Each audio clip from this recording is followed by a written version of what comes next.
We have a lot to talk about, but we have some intro questions. Oh, we're getting right into it. I think we should just jump into them. It kicks us off. Yeah. Scott, when and how did you first get derpilled? You just called him Scott. Sorry. Keep that in. Sorry.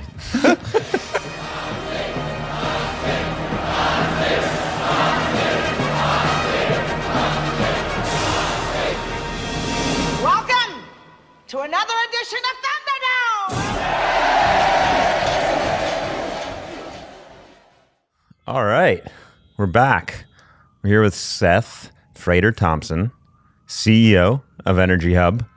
I think EnergyHub is the ratio of like impact to known outside of like the deep To hype. Yeah, like to hype is like that off the charts, just highest out there. So we're excited to talk about this stuff. Yeah, it's taken long enough too to get you here. We're psyched. I appreciate it. And who are you? My name's Duncan. I'm with Scale Microgrids and been doing Dirtif for a while. And I'm James, the CEO and co-founder of David Energy. And I'm Seth Frader-Thompson, CEO of EnergyHub. And I did not know that you called it Dirtif. Sometimes. Yeah, we do, don't we? Yeah, here and there, you know. This comes up a lot. Are they DERs or are they DERs? Durs. Durs. I like Durs. It sounds Although kind of... Isabel was like, "What? That sounds dumb," didn't she? Yeah. She did. I sort of like that though. I think it's Durs is. yeah. I mean, it's just what comes out. So Taking that's- something really smart and making it sound dumb. just simple Yes. and Yeah. dumb. Cool. We have a lot to talk about, but we have some intro questions. to Oh, we're get to getting right first. into I think it, we huh? should just jump into them. It kicks us off. Yeah. Scott, when and how did you first get derpilled? You just called him Scott. Sorry. Keep that in. Sorry. Oh, been a we long don't week. we don't edit anything. Don't worry. Seth, Yes. when and how did you first get derpilled? Wait, when and how what? Did you first get derpilled? Do you even know what derpilling is? I Or are you mean, I inferring? feel like A convert to the DER Yeah, I mean, ways. I don't even know if the question makes sense because I feel like I was derpilled. You're just like Jesse Pelton. He was like out of the womb. He was like Right. had Durs in his hand. Yeah. Yeah. Like tell I us about kind of that. feel like we did the derpilling in a way. Yes. Yeah. I remember making this slide like in 2009 where I was kind of trying to diagram out the way the industry was going to evolve. And it was clear, there's that saying that's like the difference between a vision and a hallucination is that a vision other people can see. And like it was clear that vision people could not see. That was hallucination. And it turned out actually to be what happened. And so, the basic thing was like, look, people are going to buy IoT devices. We weren't even calling them DVRs. Yeah. That.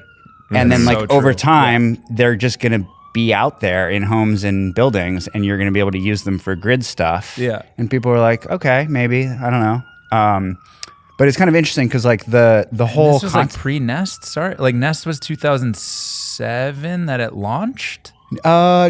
But people didn't like. No, it was because earlier. the iPhone came out in 2007. I mean, this is Yeah. the craziest thing. So for people who don't know the history of the company, we did not start we were trying to build DERs basically more than we were trying to build the DERMs, which is what we do now. Yeah. The iPhone had come out in 2007, but there wasn't an app store, I don't think, until 2008 or 2009. You just Oh, got wow. the preloaded And apps. so we were Yeah. building this like product. The term, the acronym in the industry at the time was the HAN, the Home Area Network.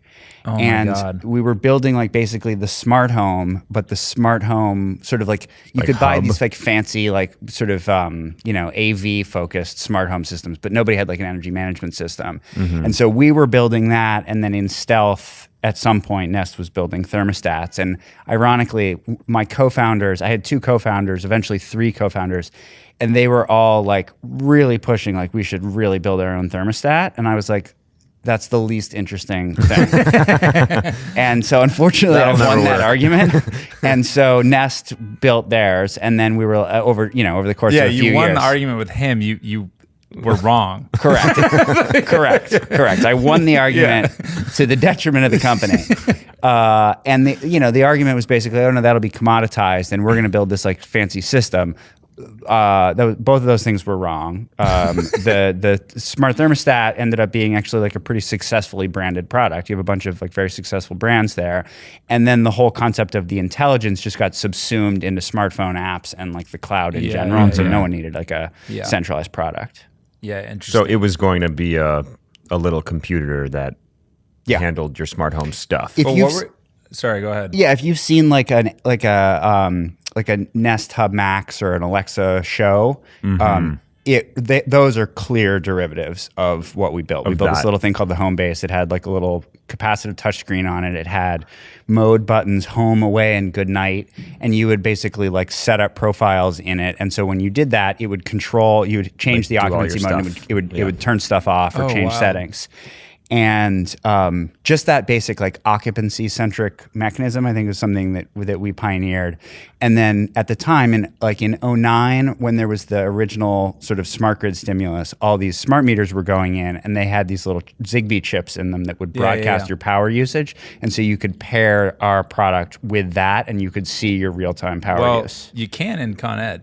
You can? You can't. Oh no, you can't. They have Zigbees in the meters. Yeah, but they don't let you do it. Yes, and that is, I mean, that's why there's so much of that. Like watching that must have been, you were probably part of that, like watching smart meters roll out and be like, oh, there's Zigbee. And then it's like, oh, wait, actually, the utility's like, yeah, I know I put that thing in there, but like you can't have it. Yeah, you can't use that. Right. That was an interesting like learning experience, actually, because in Texas, they have this sort of centralized thing, Smart Meter Texas, and you can use Smart Meter Texas to provision a thing to that Zigbee radio. Yeah. And we were selling them direct to consumer, and people would buy them and plug them in. And then there were some utilities that we worked with who were buying them from us and then giving them away from customers and pairing them. And it was all pretty easily. Like we did a pretty good job making that easy. But then there were other utilities who would test the product, and they'd be like, you failed the sort of compatibility testing. And we'd be like, product is being sold direct to consumer. Like it's working with all the major smart metering brands. Like what are you saying? But that was a moment where the utilities really didn't want to work with companies that were sort of like attaching devices. Yeah. And so that kind of got us realizing like, probably the hardware, talking to the utility hardware is probably not where you want to be, right? Like that's a protected system. Yeah. But in that process, we learned enough about like one, how do end customers think about energy use and what are the things, where are the real opportunities to save? And then two, like what are the challenges of IoT? How do you make these products work technically? And then three, sort of how do you work with the utility?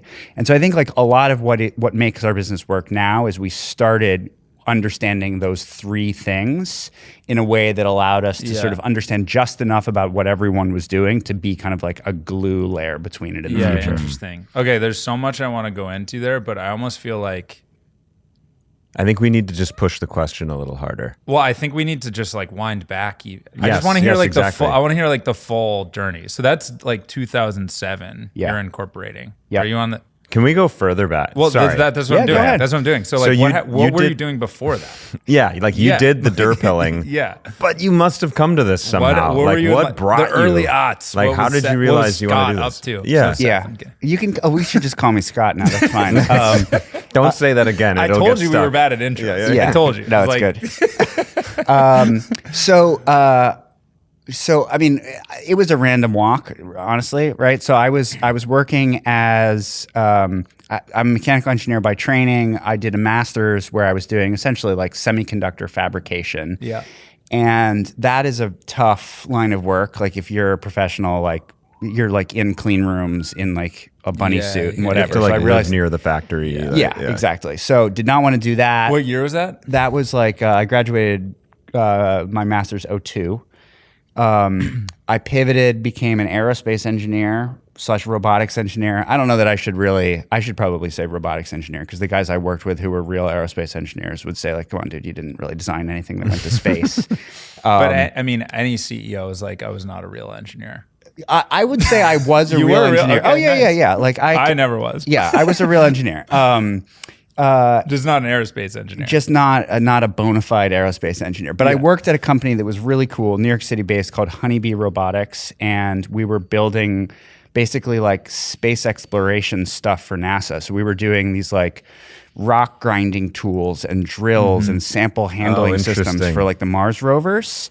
And so we were literally like, we had an office in Nolita where we were building stuff that eventually like went to Mars. That's super cool. It was very cool. Whenever I see that kind of stuff, like Lunar Explorer, like little pickup rock, I think it's just like those little kids' toys, like the little excavator toys and stuff. Like It's basically look that, exactly the but same. like Yeah. made to be unbelievably reliable and survive like the entry into Everything's a like foreign titanium. atmosphere. Yeah. So I did that. That was incredibly cool, like life-changing sort of exposure to like what really smart people can do and to like incredible engineering rigor. I was an engineer there for a few years, and then I ended up running like sales and business development. And I basically learned about how to work with big companies, right? Most of our business was either with the feds or with aerospace contractors or like big mining contractors. And so what I came out of that with was a sense of how to sell effectively to big organizations, which ultimately is about how do you do product development that like de-risks the hardest part of a technical thing, so that if you have a really conservative buyer who wants to do something technically advanced, before they hire you, you've sort of shown them that you're going to pull it off. Yeah. And so then I started to get interested. So that was like 2007. And I started to think about sustainability, and I'd like to start something. And the basic like observation was homes and business and buildings are kind of dumb about the way they use energy. You leave the house, everything stays on, your air conditioning continues to run. So I started to think about, is there an angle here to just make homes smarter about using energy? Said, all right, let's build a product. I was a hardware guy, so I went in the direction of like hardware, software, integrated system.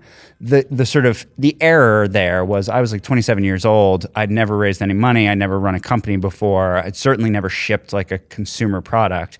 And so we tried to do like a direct to consumer like electronics product with like a $3 million Series A.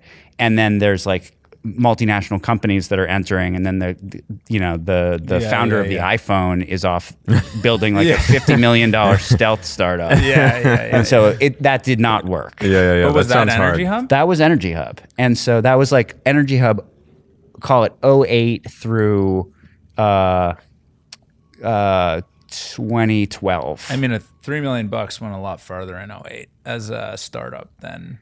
It did. I feel like those are like pre-seeds now, and Exactly. people rip through it in like 12 months. Yeah, I mean, we did the 3, and then we did like, I don't know, I think in total we raised something like 22 million, Yeah. but we were just never capitalized to do what we wanted to do. Yeah. So we made a series of pivots. One of the pivots was to say, okay, we've gotten decent at IoT and building like the cloud kind of layer for IoT. There's all these sort of legacy companies in the space that build consumer electronics. Could we be the back end for them? We had luck and success with small manufacturers, but the big ones. Tony was like, "No, dude, I'm good." Exactly. And I think the big boys in the space looked at it and said like, okay, well, we have existential risk from these new startups, so we're going to have to do this in-house. And so realistically, we were never going to make it. Yeah. And so we made a series of these like incremental pivots until we eventually said, you know what? There is such a wave of IoT stuff coming, first with smart thermostats. There's going to be millions and then tens of millions of these installed. Let's build a platform that allows us to control all of these. And we had that background of working with utilities, and we said, all right, let's put this together. And so what year was that? I would say that was like a multi-year process beginning in 2012 and kind of ending in 2014. So you were at that point 5 years in that you like figured out the idea. Yeah. You'd raised like 22 million. Correct. How much did you have left? Like, how big was the team, and like how much did you have left in the bank? Like zero. We built the team to I think 40-ish. Yeah. When we were combined hardware software. Mm-hmm. And then we realized we had to kill the hardware business, so we had to lay off like the entire hardware team, which was about half. And then it started to work a little bit on software. And in particular, as we started to push into working with utilities, But the problem we had was every time we got close to winning like a big utility, at the time, utilities were installing like smart thermostats, call it like Gen 1 pager-based or like AMI-based communication to the thermostat. And so they would hire a company to sort of like be the software platform to power that, and then maybe to actually install the stuff in customers' homes. And every time there'd be an RFP, we would be second, because they'd look at our financials and they'd say like, we're not giving you the $20 million contract. Yeah. So and it was like consulting based almost. It was like a project. It wasn't implementation like, based. Yeah. Yes. Yeah. And so we went out and said like, we're not capitalized for this. So basically we either need to raise a huge round, which in 2012 was not happening, right? We were in sort of like the first major clean tech hangover, or we need to get acquired. You were in like the worst.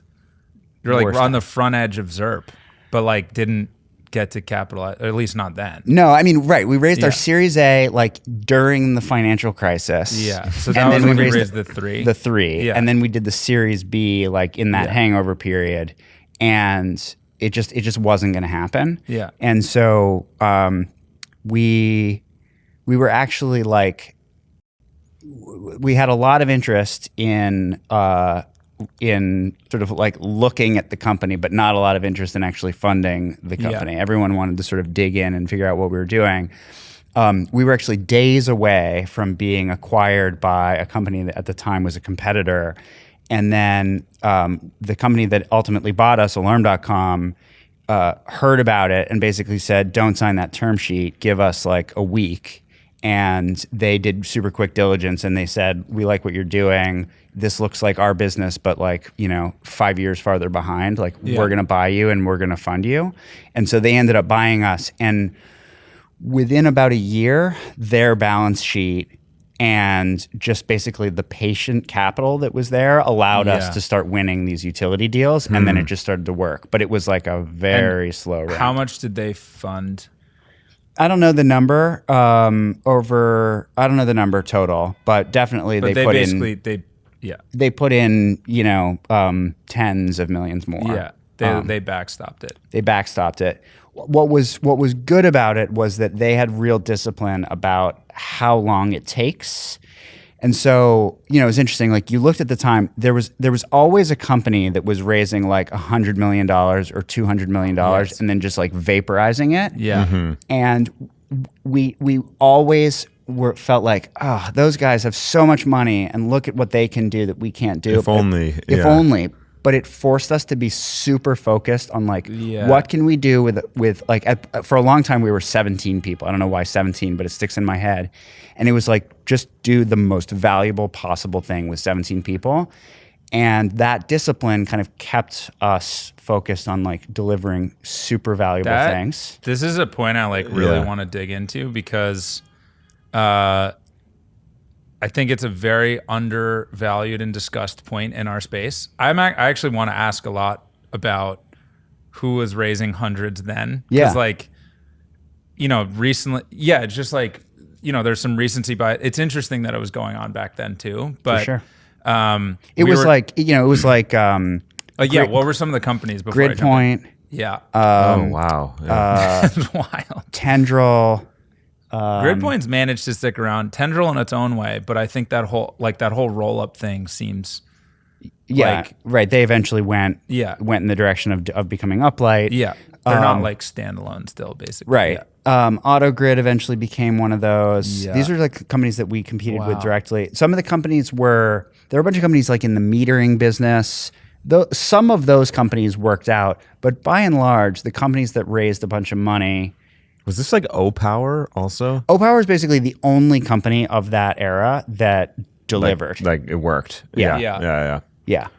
And that was like almost Oracle was like, we have the distribution with utilities and we can sell this as like an add-on feature. Well, I didn't know IPO'd a lot first. about it, but that was IPO. O-Power did an IPO first, and then they were acquired by Oracle. Yeah. Yeah. But I mean, basically everyone would raise a bunch of money, take huge swings, didn't work, down round, recap over and over and over again. I feel like what's underappreciated about that is, not only is it a shame to vaporize a bunch of money, but I feel like raising $250 million or whatever, like quickly right out the gate can kind of make you dumber. Yeah. Right. Just because 100%. you need constraints. You then can like chase stupid ideas and, like you said, just not be like hyper focused. Yeah.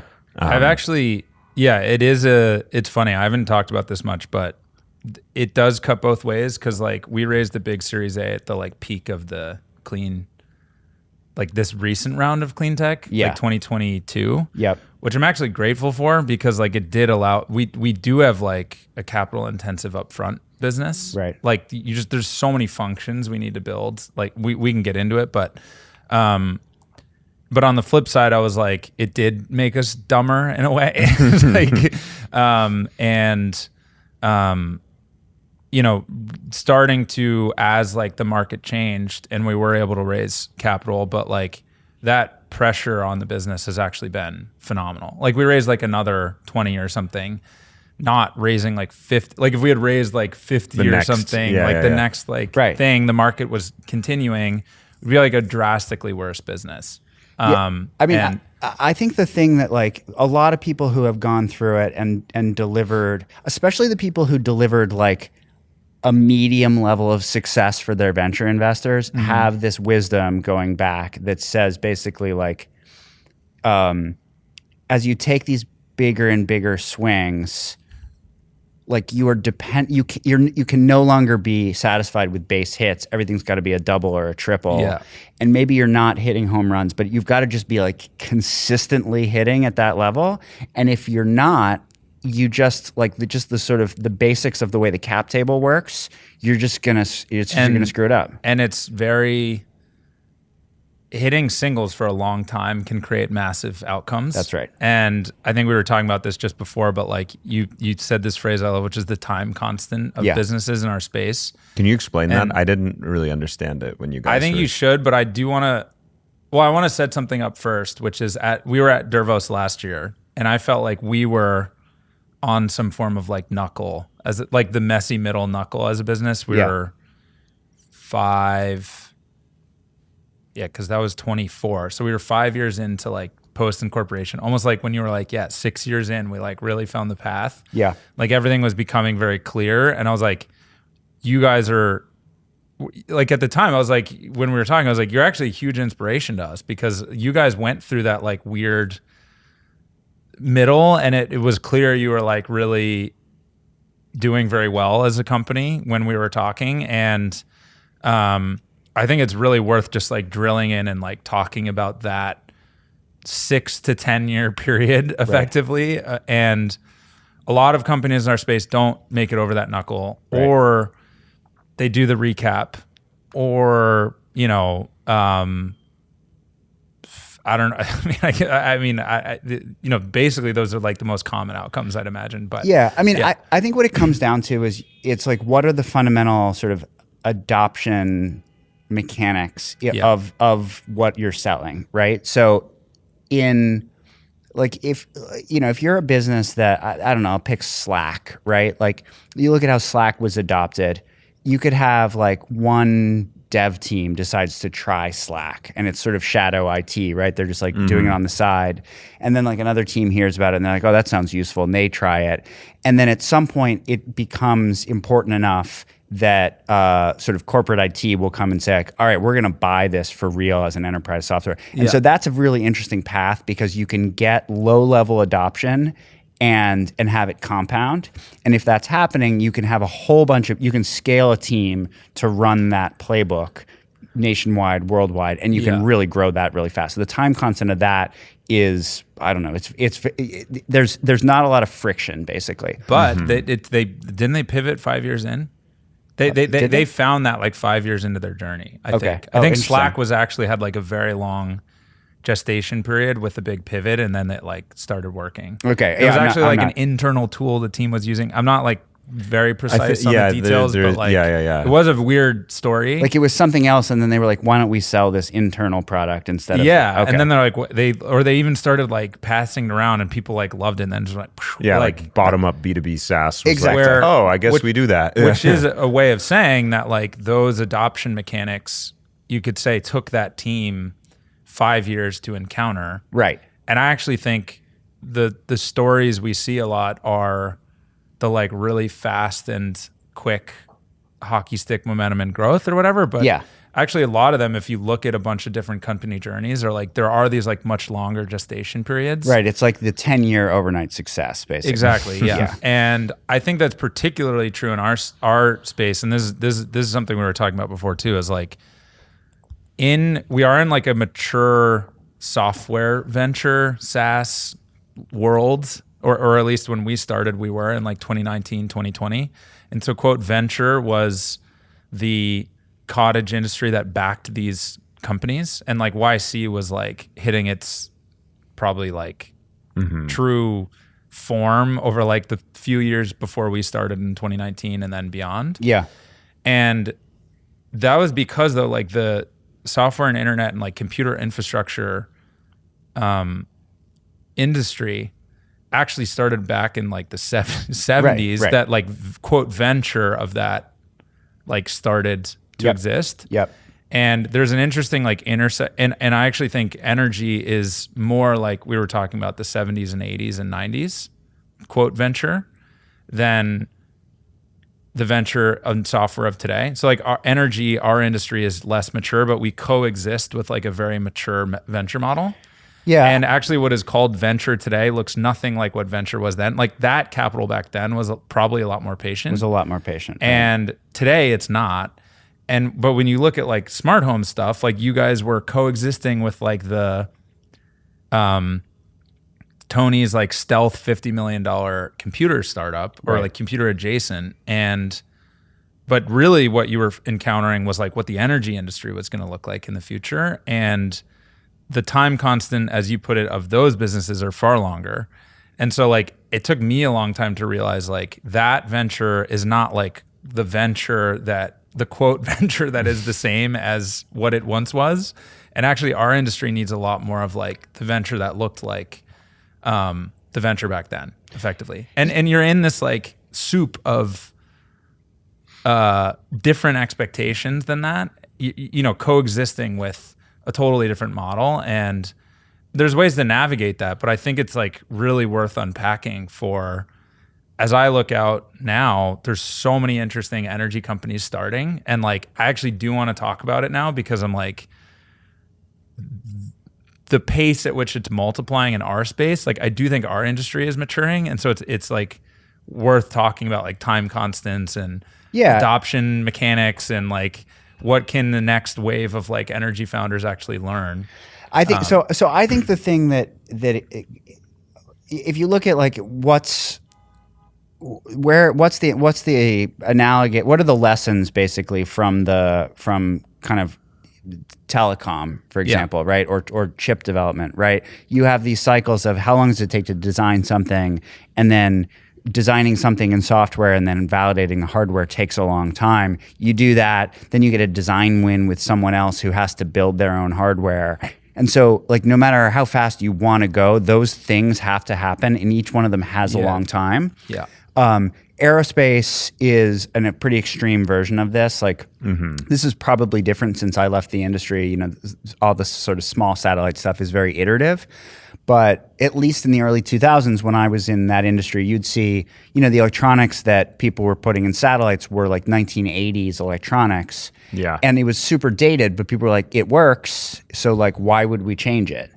And so the cycle you had to go through to build, validate, fly, prove, and then iterate on something was very long, and there was just nothing you could do about it. So you were just kind of constantly looking for ways to shave time.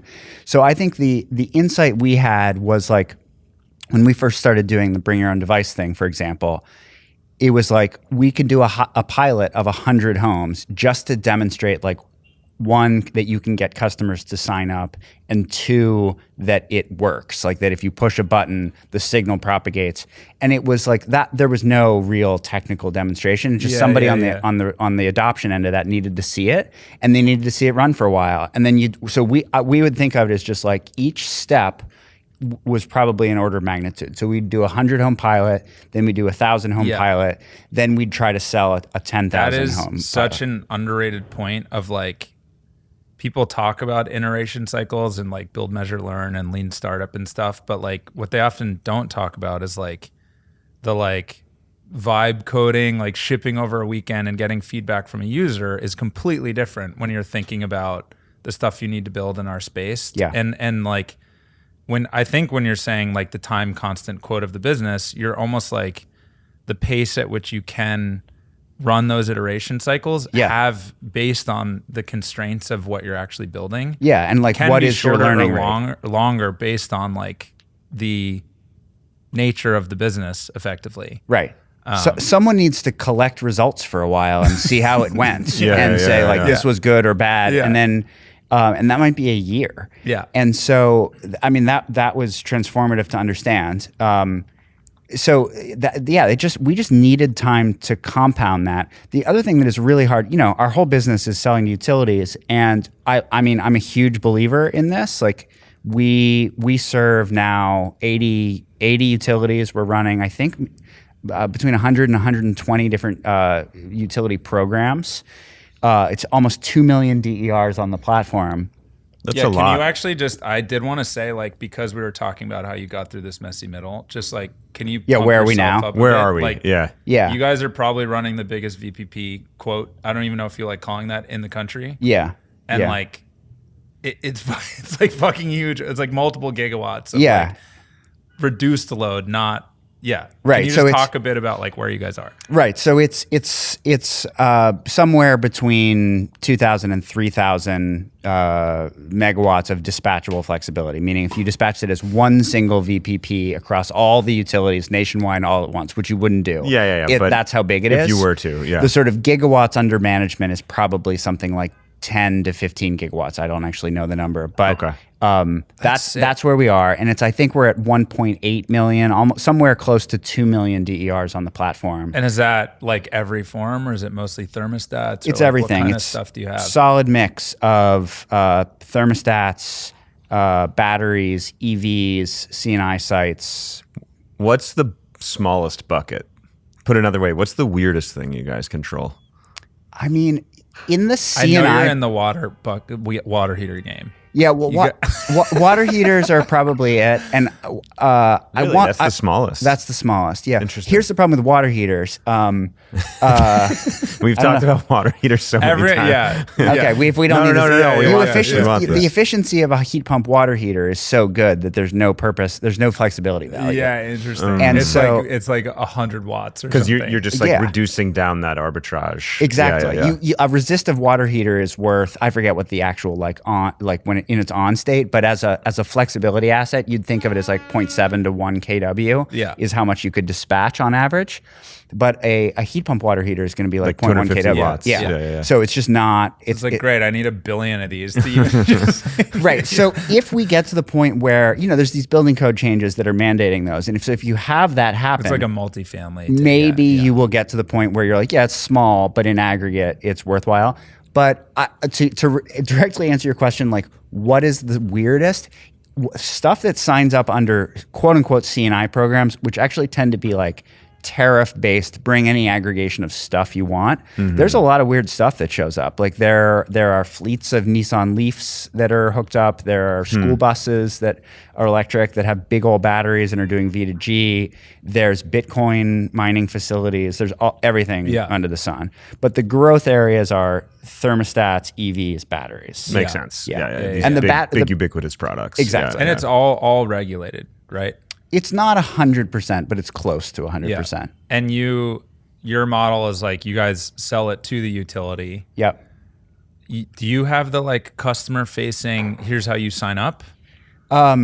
Sort of. The utility buys our software. They buy To our run the DERMS program, to run, basically, yeah. and then we also implement it for them.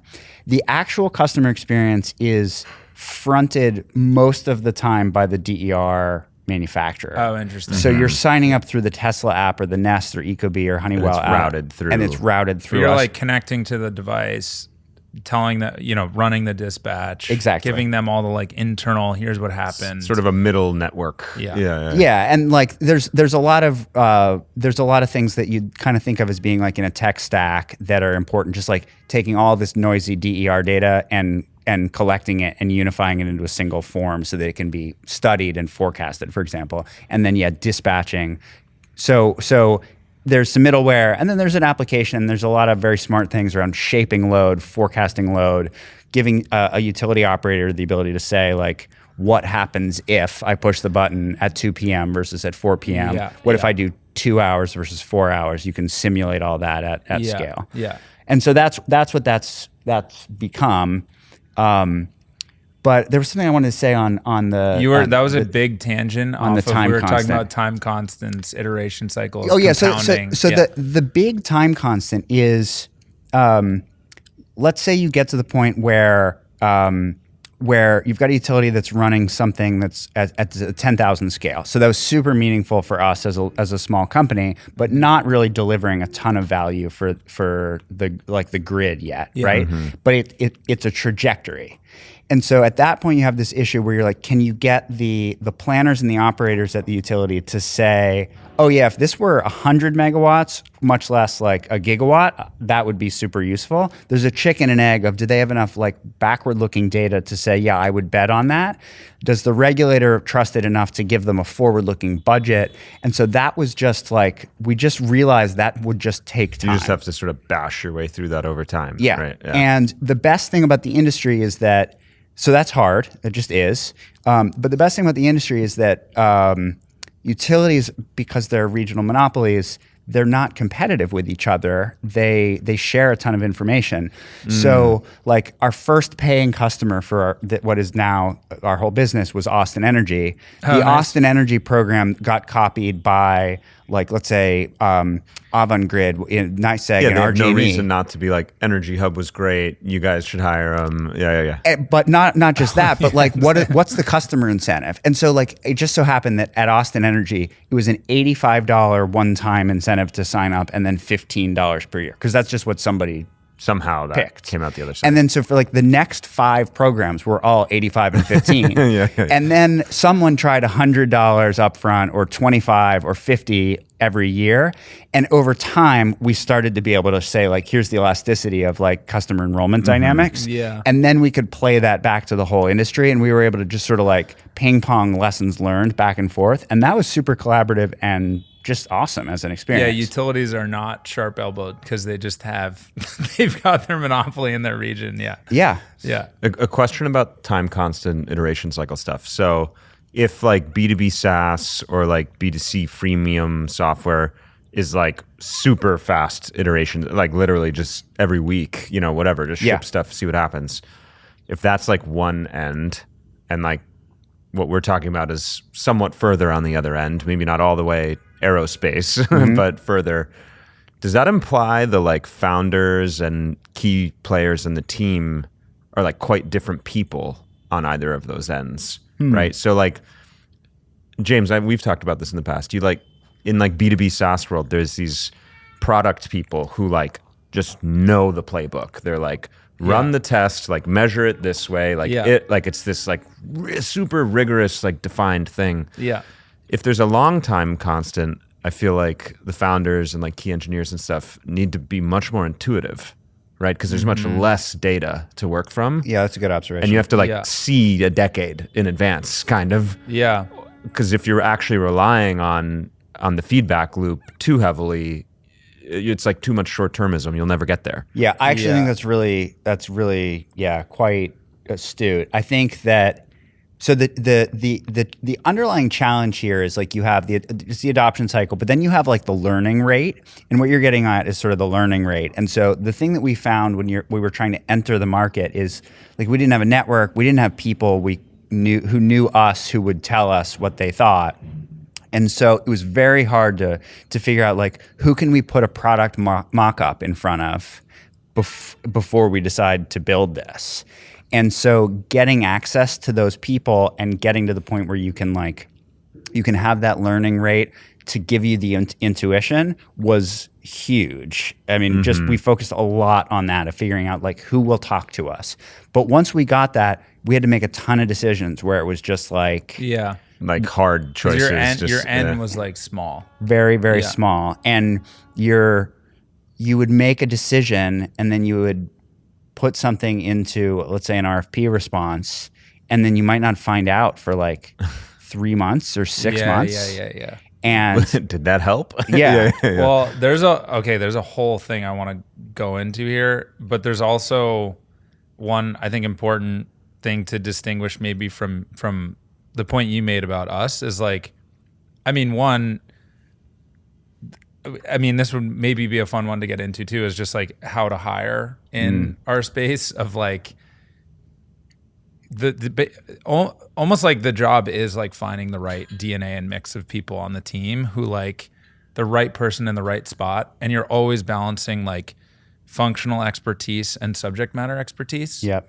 Where tech operators are like functionally excellent and energy people are typically subject matter experts, but like the quality and caliber of energy orgs compared to like true scientifically method run. Like if anything, almost like the innovation of Silicon Valley is like org built, like how to build an org in a way, right? With like fast iteration cycles, Right. And those are very different DNAs. And so like Yeah. you do need the subject matter expertise and you do need the like functional expertise, but like finding this particular role and this type of person in this profile is like always basically a like, you almost have to like define that for every single piece of your org. Yeah. And I'm not sure that you can like set out to find those people. Like, I think that itself is like its own like learning cycle. There are like the number of people who have both the subject matter expertise and like the technical vision, the sort of the execution. It's like in the dozens or maybe hundreds industry wide. Yeah. So I think like you need a mix. Yeah. So your question about like DNA, I think you need like the right mix of DNA. And you need people who are going to like come in and learn the industry. And then you need people who are going to like come in having known the industry and like learn how to operate. And those are like different things. And but like, I do think there's something very different about our business than yours is like our ICP is like small commercial tenant, like directors of finance and operations. And like, it's it does look much more like B2B SaaS, like at least as far as like what we can get out there and learn. But the stuff behind that, like the number of pieces we had to assemble to even be able to like run just to the like test have we want to run. Yeah. And I think in retrospect, there's like a million things that we could have done better and faster. But when we look at our like, it's almost like our minimally viable sized org is like 40 people. Like when we look at, we have like 20 functions. We have like retail billing, implementation, like hedging. All three of those can be teams of 2 people. And then like compliance or something, you're already at like 8 to 10 heads before you even start thinking about like sales and marketing and tech and product. Right. And so it's like I wonder if this is the same thing at EnergyHub, but like one thing we've struggled with has been like, we've been at that like 40 to 50 number for a while, which has actually been awesome because we've been like setting the foundation of the company to set up the like iteration and compounding cycle that I think like exists in our space, but there's no like doing that at 15 people. That's true. Like, I think you're right. Like 40 or 50 is. There's a difference. Like we do have a faster iteration cycle, I think, but we have a very high upfront like the threshold to be able to run those tests, and that's been a massive challenge for us. But like, I actually now think as we've started to, grow and like figure things out that we can stay at that moment much more stably and much more like capital efficiently. But getting there and getting to there faster is like, I don't know. I don't know if this is true of EnergyHub. Like you mentioned, your number was 17. Yeah. But like what it definitely is not is like the YC, me and 2 engineers, like just going like this until something clicks. Yeah. Like every company in our space is probably going to be, they're like, Yeah. the wait to set up the iteration cycle is probably 15 to 40 people. It's a little like before the cloud. To build your startup, Right, you had yeah. to buy servers You had and to- stuff you had like to- that. you had a Now you server need like a team. certain number of Yeah, team. yeah. Yeah. It's sort of you have to like get into orbit first before you start doing your space stuff. Right. Yeah, there is that's a great Yeah. way of thinking about it. Yeah. Is there is like there's like a escape velocity to Yeah. like get into the orbit, and then you're in orbit and you can like start doing Yeah, things yeah. from Yeah, there. But your Delta V, yeah. yeah, there we got it. Yeah. Hey, there's some aerospace. More than just Yeah. robotics. Yeah. All right, yeah. so that was our first intro question. Yeah. Wait, there but you there go. is one other thing I want to go into with you here. We're Okay. still technically in the introduction. We're in the Yeah, intro. Okay. The We stay here podcast for a is while. one long introduction, Yeah. just by the way, and there's a short closing at the end. Okay, but, good. The other thing I wanted to talk to you about is because I think this is like a big one for probably a lot of prospective founders in our space. Is you've done a great job of making selling to utilities work, and I would love to learn more about that because I don't know a ton about it, but There's a lot of gravestones there. There's a lot of gravestones there. And you mentioned this like pilot to adoption, and that sounds like your adoption cycle, like compounding, like you get it in, and you mentioned Slack as like a way you can get usage at a low level. Yeah. And then the thing can like really explode once they're like, now I want 100 megawatts. Like, Yeah. is that how you think about it? And I don't know. I've seen a lot of companies raise a lot of money, and like their path is selling to utilities, and like the distribution is like impossible. And like, how do you actually think about how it worked for EnergyHub, and then maybe if there's like lessons for others, you guys have gotten past that threshold, obviously. Yeah. Like, how do you stay alive long enough to like make that adoption cycle Yeah. work?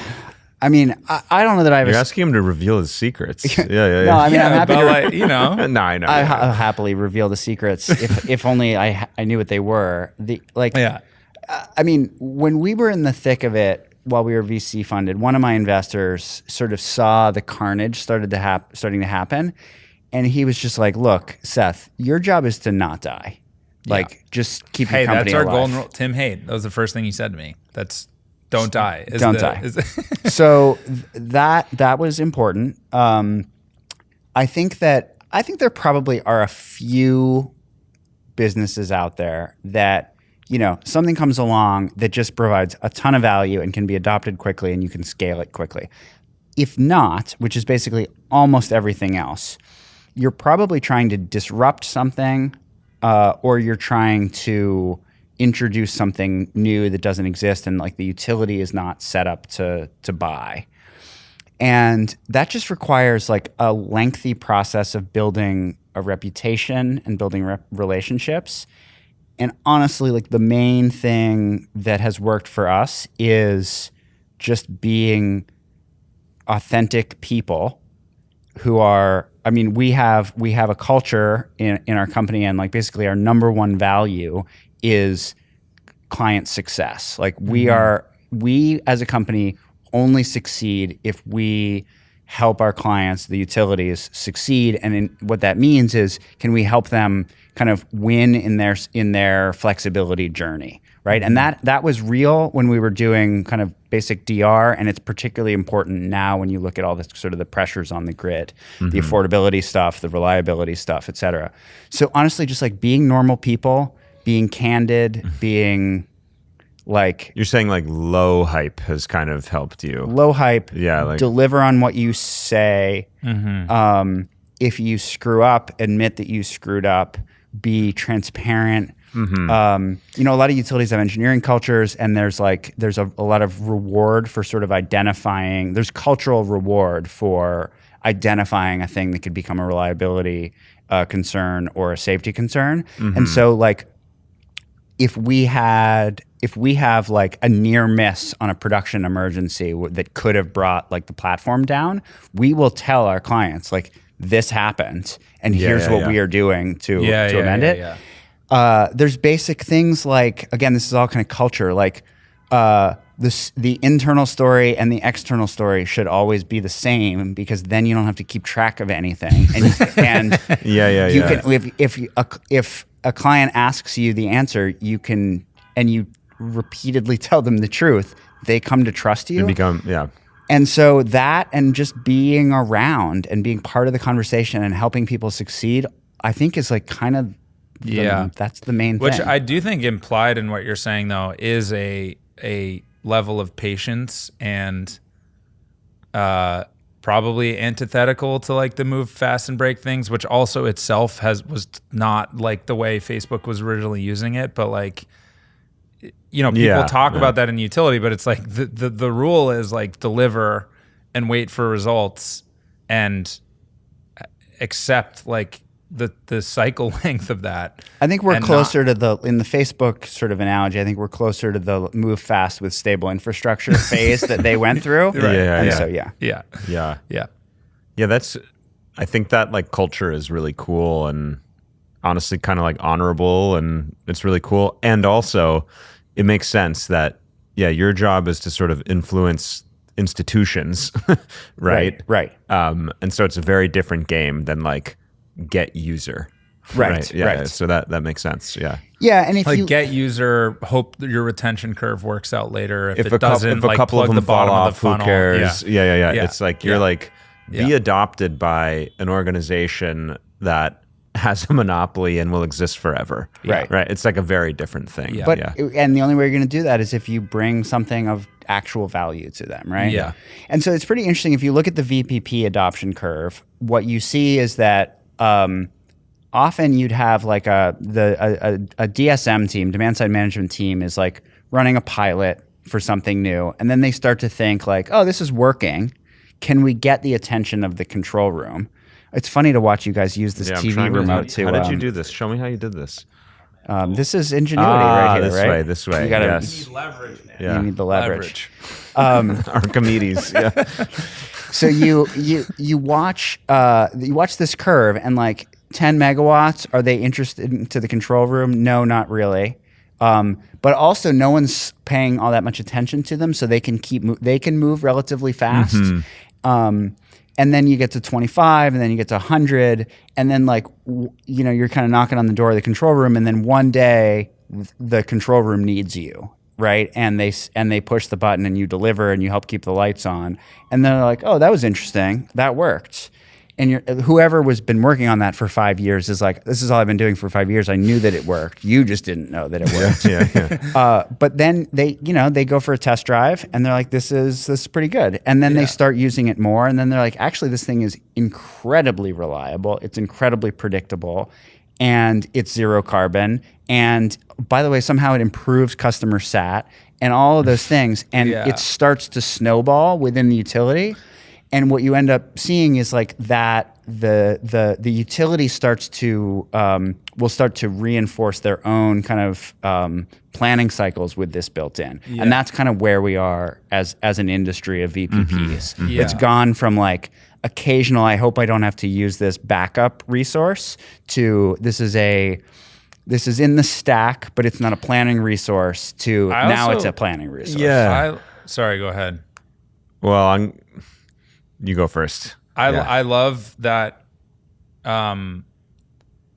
you're also saying basically there's this like, especially probably in the DERS industry, and I'm obviously have fun with it, and I'm guilty myself of like utility antagonism.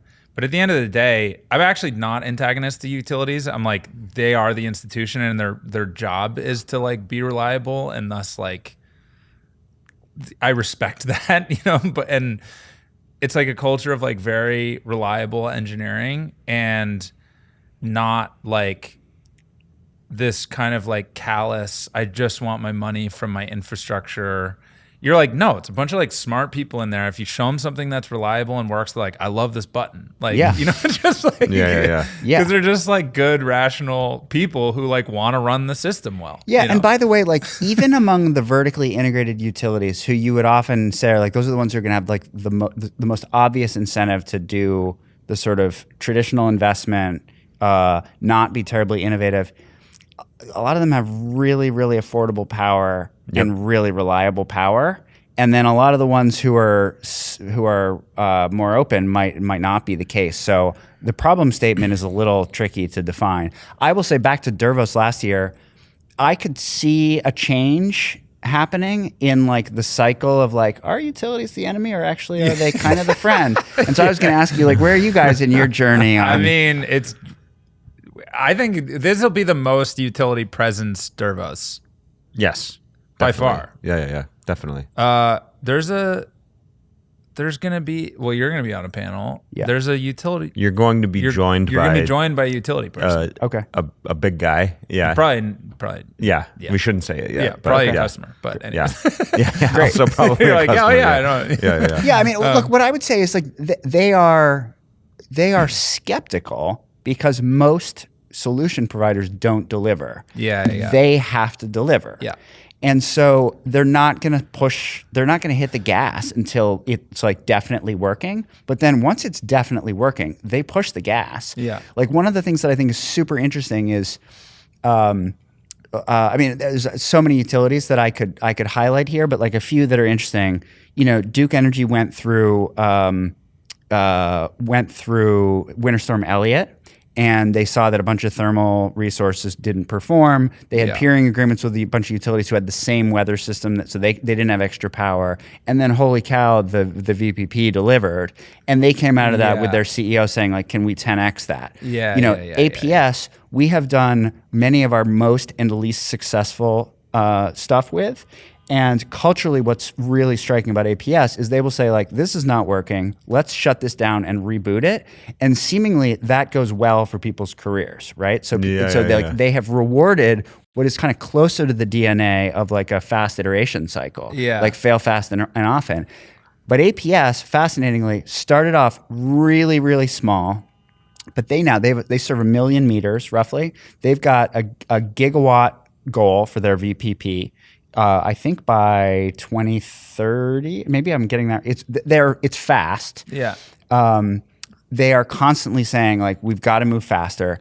And they have moved the team that runs the VPPs, the customer to grid team, into the T&D org. So it's no longer sitting like in customer and demand side management. It's like in the core of the grid. It's in the like make stuff work. And that I think is like culturally, that's telling you like this is Okay, no, we're not going to get to the second question for a while. I'm sorry, but Sam's point at Distribute Tech, which I think is also a great one that you're pointing at. He was like, everyone's got it all wrong. Of course, there's a profit incentive, but also utilities have the best business case in the game, which is literally a anointed monopoly, which is built on a social contract essentially, and they want to not fuck that up. Right. And that's like a huge motivator of everything they do. And so it's not like, I'm going to like punch this like rate base in. They're going to be like, gas failed.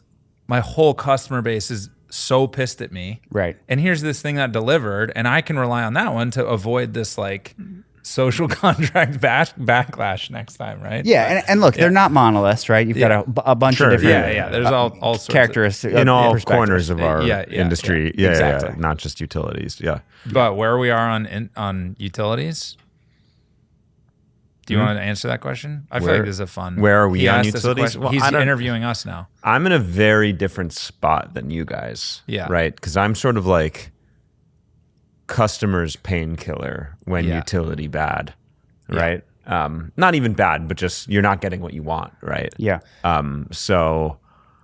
Like you can't get the level of service that you want, or you can't get it fast enough, or you can't get it cheap enough. And so he's building for those customers who are like definitionally like the left utilities behind. They're not serving me. That to me is like a huge opportunity to have like a new type of collaboration happening between you and the utility. Yeah, I think so. And to your point, actually, we're having those conversations, and they're all with vertically integrated or municipal. Yeah. I think they're not quite co-ops. there yet from what I know of like, I know you do everything on nameplate, but like I'm going to build this thing behind the meter and you can depend on it. And we're not going to exceed this amount. So like actually you can charge me for a 500 kilowatt interconnection versus a 3 megawatt. Yep. Like just because like my engineering's good. So you guys probably almost have like that type of like reliability cycle to like educate utilities on, where some may be on board, but some not.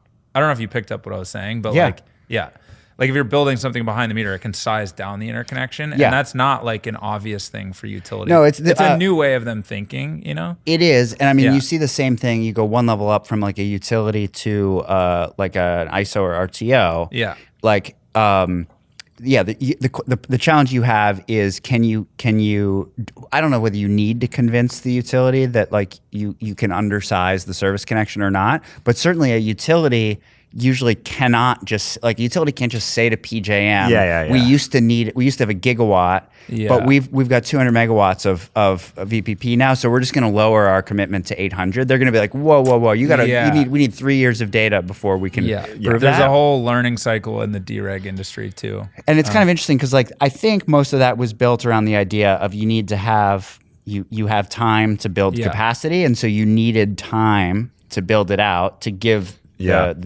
the power producers certainty, but we also need the ability to ramp down, or else we're going to screw up our affordability. We're going to make the affordability problem worse. Yeah. So to fully answer your question, I think there's segments of our business that are ultimately like quite utility friendly.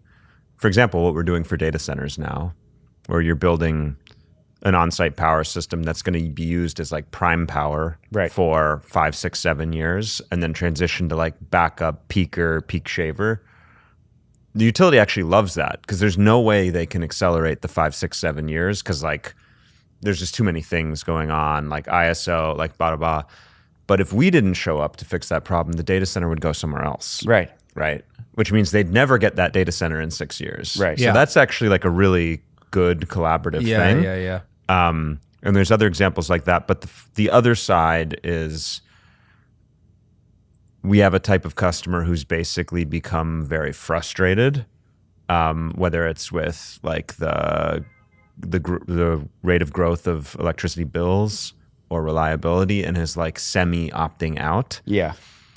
Like, because their view is sort of like this system has failed them. Yeah. And that's a bit more confrontational, I guess, in its nature. But like the way I see it is like that's still some small percent of that territory's customers. So I kind of see it as like we're sort of shaving the hardest to serve customers, and like that's not such a bad thing, really. Yeah. Anyway, So I think that makes a lot of sense, and it's funny because I was actually going to say like some unification of those two poles. Like in some way, I don't see them as that distinct because I've said this before. It wasn't as articulate, when I was younger and more arrogant and ambitious and everything. And like, we're going to take down the system type shit. Right. But like, I do think there's value. And I've said it before, like the best way to negotiate is to have leverage, where the key point of leverage in the utility complex is the franchise right to serve. And the other side of that is the obligation to serve. And that's why I always come to franchise rights, because I'm like, okay, if they didn't have franchise rights, it like disrupts that complex, and not in a way to be like in the future no utilities exist, but in a way that you can say there is an alternative to the service you provide, is like a viable enough threat or at least option for someone to opt out, that it actually brings the utility to the table. Like in like a theoretical sense, obviously. Right. Yeah, like in an econ sense, kind of. And so to your point of like in scenario A, where scale microgrids can't step in and build the customer who wants to opt out a microgrid, and they just go to some other utility, that system doesn't change at all. In the case where you do build something, and then in 6 years, the utility is like, actually, this thing here is pretty cool, and like, how do we like tie all this stuff together and make it work? Mary Powell's like great line of like, in 5 years, they're gonna be begging me for my capacity. Yeah. So like, I think the idea of kind of like championing free-form, behind-the-meter innovation, permissionless, like we are running this podcast off of Bluetti, a battery in the middle of New York City. Right. That the utility doesn't know about. We want to put those all over the city to not be like, we don't need Con Ed anymore, but to one day be like, hey, how do we like, this is pretty cool, right? Con Ed, we have 10,000 of these. Maybe like, there's something we can figure out. Yeah. So in some weird way, I think the path to great like collaboration is a championing of like, we don't really need you. Yeah. And that's something that's like a very nuanced point that I think I've always been looked at as like a cowboy, but I'm like, no, like this is how you like build the frontier and then it gets settled later. Like, this is the thing, you know? I mean, it's interesting because like I have toured, I toured a military base in Hawaii where they built generation capacity because they were like, we need to be able to run this military base even if the grid is down. Yeah. And then they were like, you know, we're going to have a power plant here. Would you like to use it when we're not using it? Power? Yeah. And I think that went great. Like, I think, but those two entities knew how to talk to each other. Yeah. And they made it happen. And I think a lot of this stuff comes down to like, do these entities know how to talk to each other? The data center one, I have to say, like, I'm a little puzzled by like how hard some of this is. It seems like if you have, everyone talks about how the hyperscalers are price insensitive, but very time sensitive, right? Yeah. And so you have this huge problem of, can you get enough generation capacity? Like, can you buy a gas turbine? For the most part, the answer is like, no, not anytime soon. But if you had some breakthroughs that happen in certain kinds of storage, in new kinds of generation or whatever, I don't really understand why it would be a problem if basically those people are willing to take on all the risk, build the CapEx, and then make it available to the utility. That seems like a total no-brainer. That's basically what I was just talking about. Yeah, that's what you're describing. Yeah. We'll run it off grid for a while, and then it's eventually just kind of part of the system. Yeah. That seems like a win. So Yeah. I will bet that in 5 years that will be a big part of the I think scale that story. idea will express itself over time. I also think, I mean, look, there's some utilities like the Zigbee stuff in Con Ed. It just drives me insane. Like this is like, even if it's just kind of like the bureaucracy is not malicious, it's just sort of like inertia. It presents as, I wouldn't say evil, but as like, When you're at on the end of other the side day, of you it, rate-based a Zigbee meter and you will not let a customer connect to it. Like, that is insane to me. Yeah, Like, I that mean- stuff just, like, what do you do about that? It just drives me insane.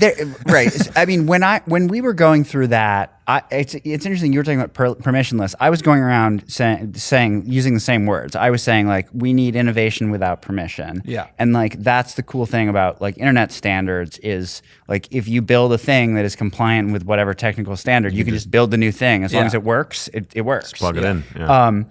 I see why, where you're talking about like networking to a piece of hardware that is connected into the utilities backend, why there would be a very high bar for saying like, let's But let Zigbee is like, right. I just think There- Zigbee was a mistake in general. Like, okay, well, that's a separate like conversation. the problem is in the end, I'm not sure that anyone No, cares. but Michael Murray's mission data, you Yeah. obviously know Michael, his whole thing of like, I had a CIO of a major utility tell me consistently that, like, on the record too, like under oath, whatever, like, this is a cybersecurity concern about connecting Zigbee.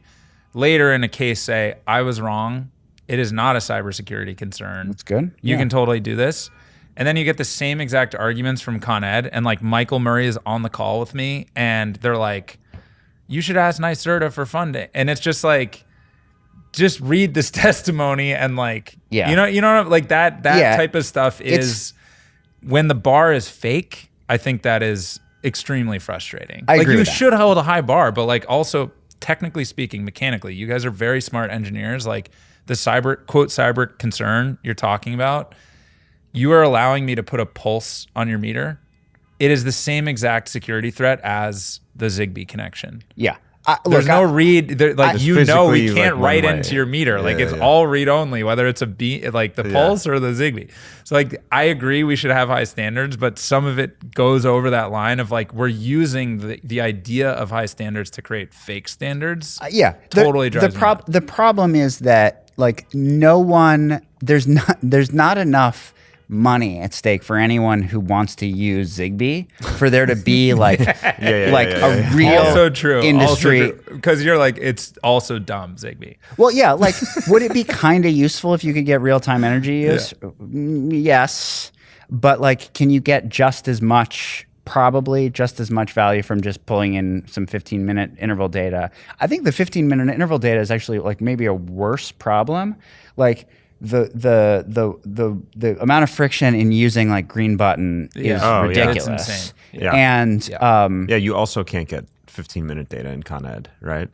From like green button and Can you not? utility API. I mean, No, actually, you can. They have share my data. I think they it's do. not CNI? awesome.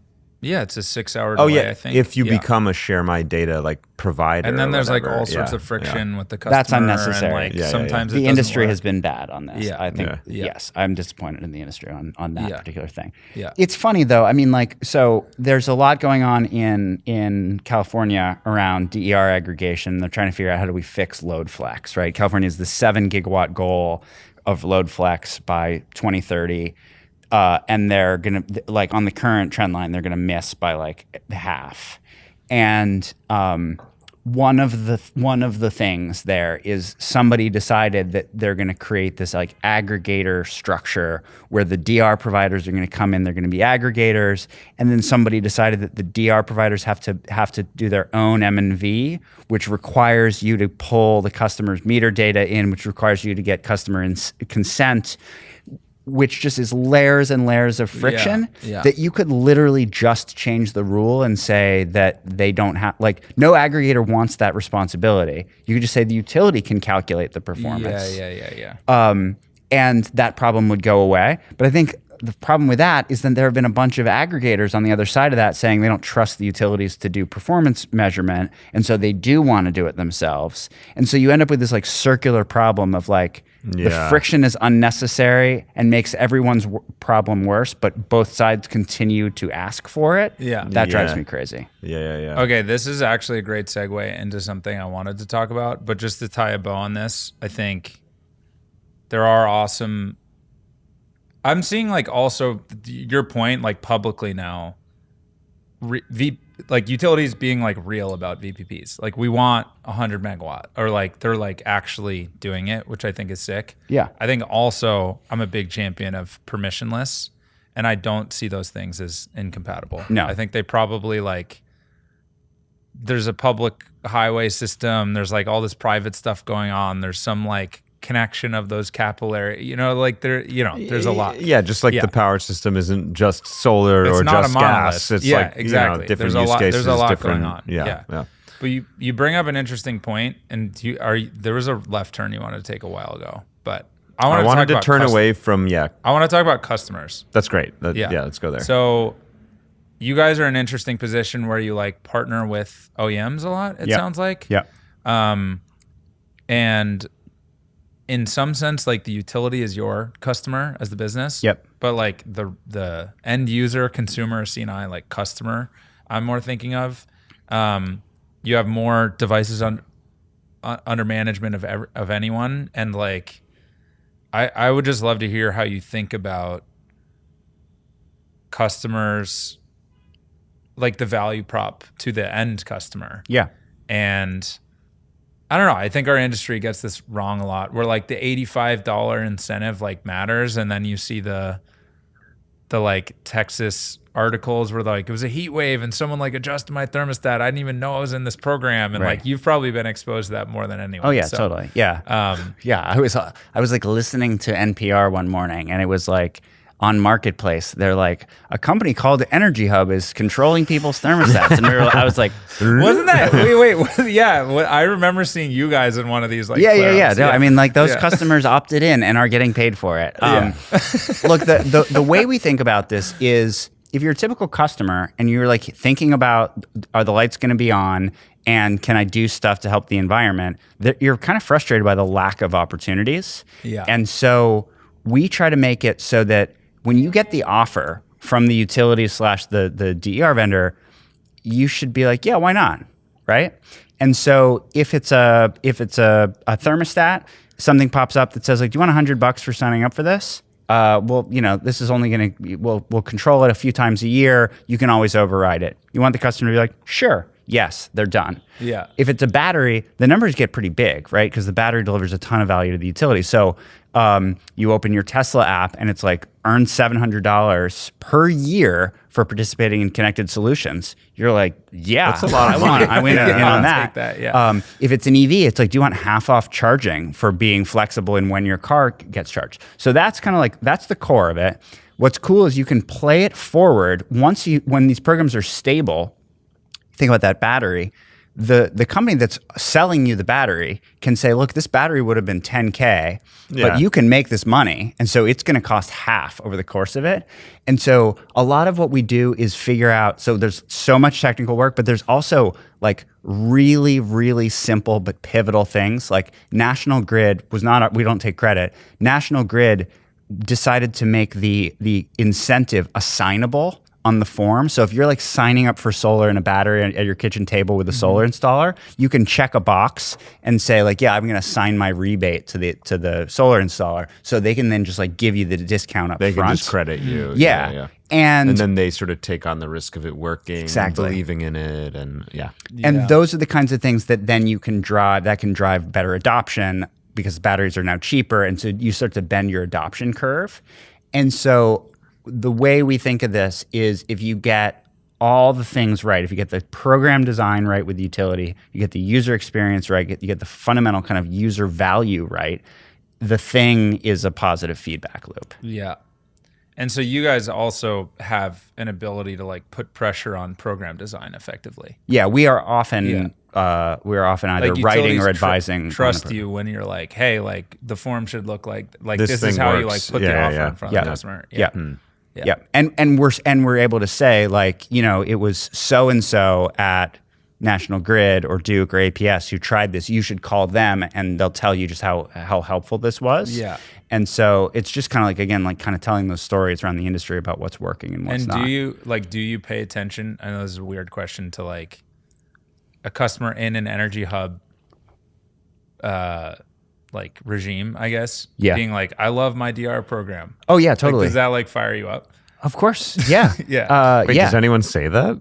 Yeah. I mean, Well, I don't know that we obviously like, measure. I don't know it. if they say EnergyHub, but like I love No, I mean, participating more in connected solutions. Yeah, I more so mean that. Does anyone say like I love DR like Well, that's what I'm connected saying. solution? Like, And is that something that do people like, know what it motivates is, you? or are they just kind of like, oh yeah, that thing they gave me the check, it was good? I Yeah. think it's probably statistically, it's probably more like that. But thermostats, I don't know. This is an interesting question. So big numbers like Phoenix area, like 10% of homes in the Phoenix area between APS and SRP are participating in a flexibility program. Like they have a device that is enrolled. So like that's per capita the highest performing in the U.S. And it gets notoriously hot. It gets really hot. And so my guess is those people know. They're like, yeah, I know about the Cool Rewards program and I like the Cool Rewards program. So you hear about it anecdotally.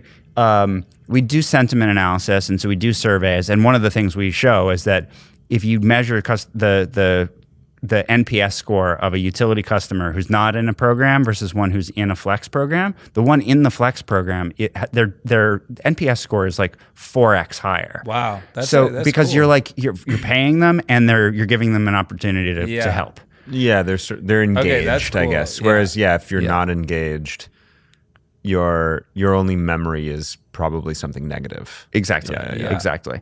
At the core of this, though, is you're leaving the customer in control, right? You're like, it's really hot. You've got people coming over for dinner. Just turn it down. fine. It's Yeah, fine. yeah. And like, it's a lot of the sort of analysis that we've been able to do over the years is there can be if you're a planning much of engineer that at a is there? utility, Yeah. like they're like, well, wait a minute, how many people are going to do that? Like, what if I really need it?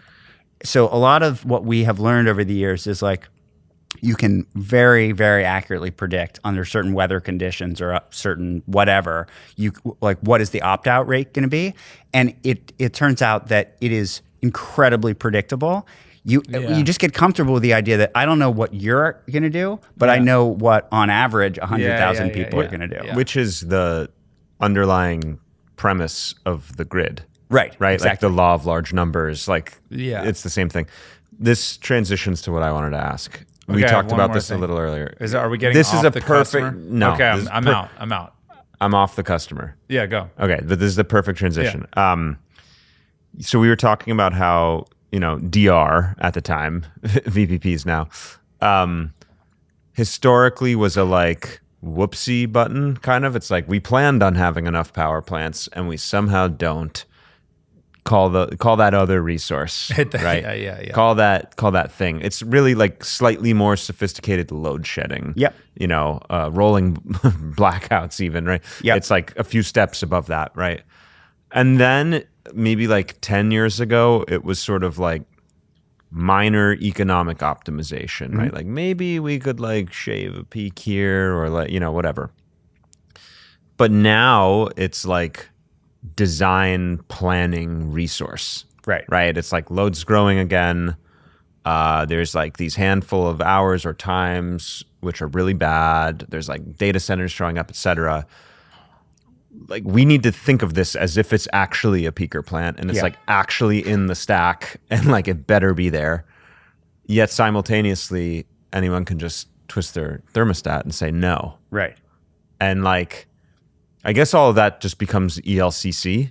It's just sort of like a view. But in general, that shift from nice to have like optional thing / like break glass if emergency toward essential thing seems like a really big deal for anyone in your shoes. Yeah. It just seems like it would change the conversation with your customers like massively. It does. So the way we started thinking about this was, there was the Turing test, right? Of like, here it is. Can you? This is what you said over email. Yeah, I've been waiting for this. All right, great. Well, here we are. So the Turing test, the concept was basically like, if you've got someone like, chatting with a computer or a human, can they tell the difference, right? And so we started thinking like the thought experiment, can you unplug a real power plant and replace it with a virtual power plant and no one running the grid notices? And so the guy who thought of this on our team, we've named it after him. So we call it the Hules test. Nice. And so we looked at his name is Matthias Hules. You can't fire that guy now. Oh, well, he actually doesn't even work at EnergyHub anymore. Yeah. So the Hules test. Yeah.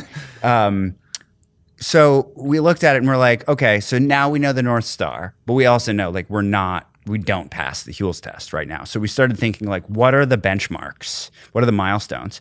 And so we've come up with this maturity framework.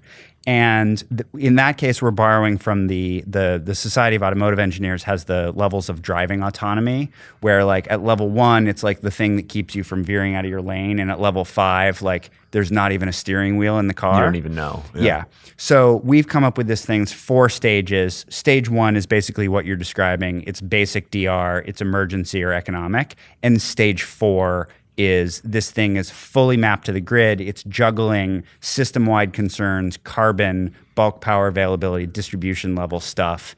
In some ways, it's even better than a power plant. It's better than a power plant because a that's VPP, sick. this gets to this issue of like a virtual power plant kind of undersells the fact that no real power plant can like protect a service transformer from being overloaded.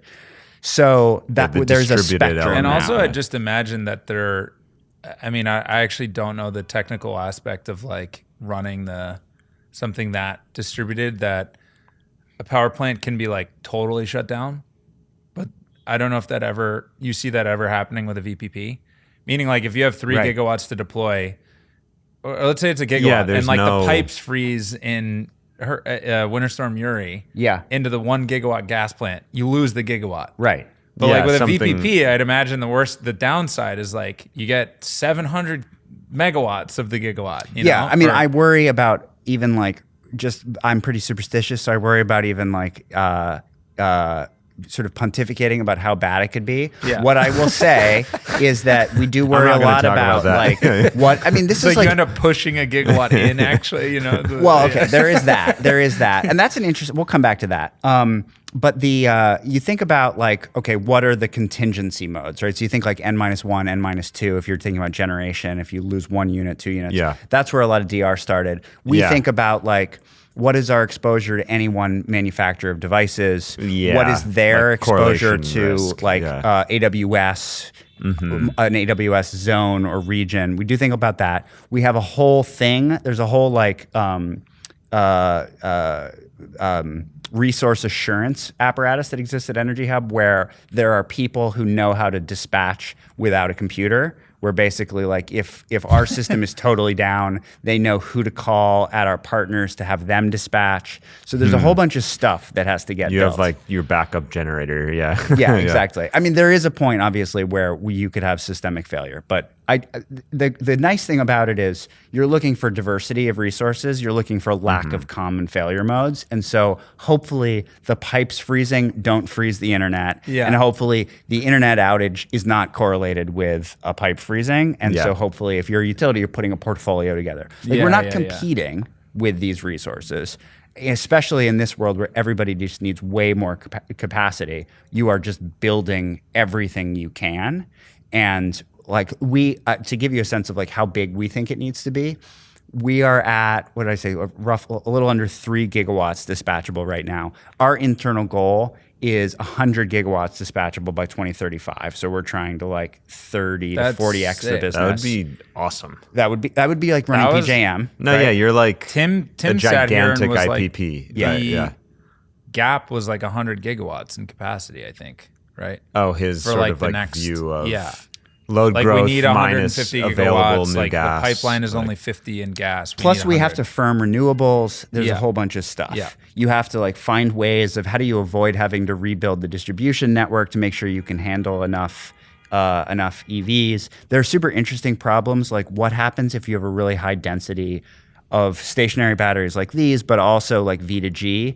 They're mobile. If you had a big call and all those start dumping power into the grid, are you actually going to cause a new problem at the distribution system? So the system has to be smart enough not to like cause new problems. There's a lot of interesting things. A lot of interesting technical problems. that one is wild because I'm pretty sure I've heard trader friends. Well, I have heard trader friends in ERCOT talk about how Bitcoin mine DR almost took out ERCOT. Like, and no one like talks about it because it was just like 2 gigawatts of load was like gone. Yeah.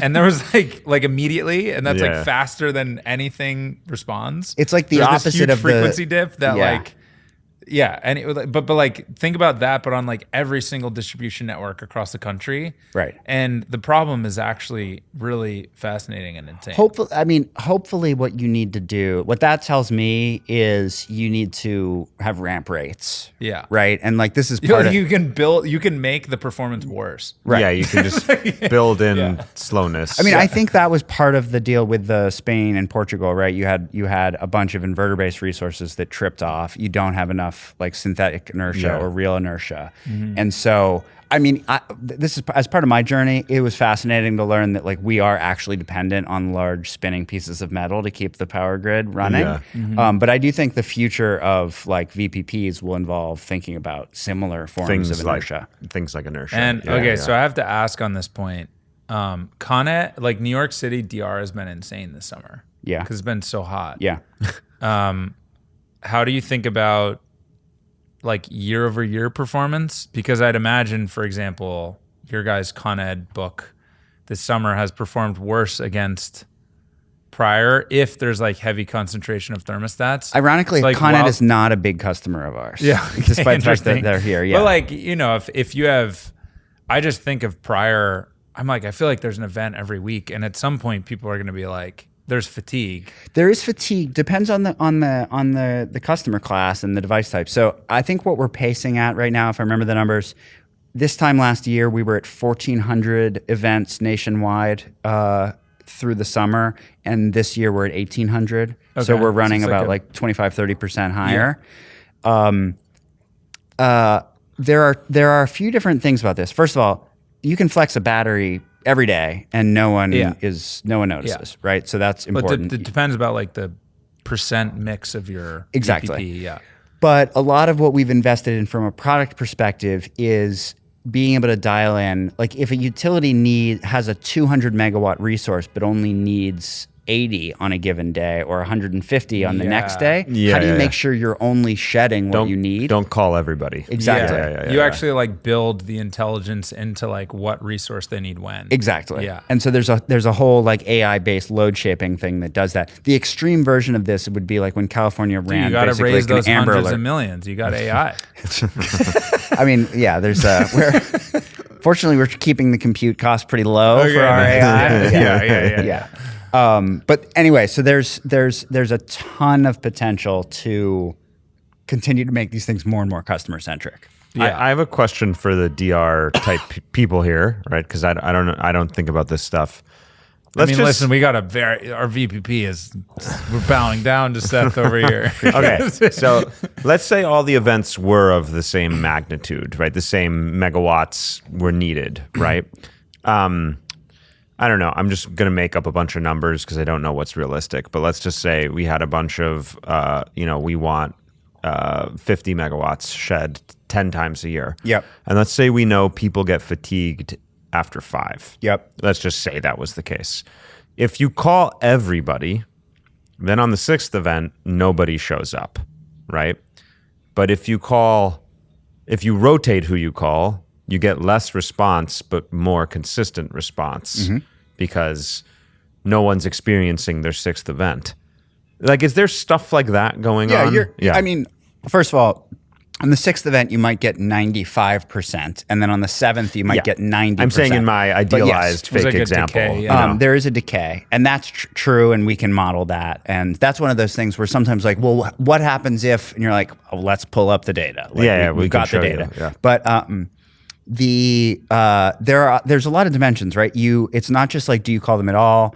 It's like, can I call you instead of for 4 hours? Can I call you for 1 hour? Can I call you for 2.5 hours? There's a lot we can do. Instead of making a 3-degree temperature change to your thermostat, can I make a 1-degree change? So there's a lot of stuff you can do.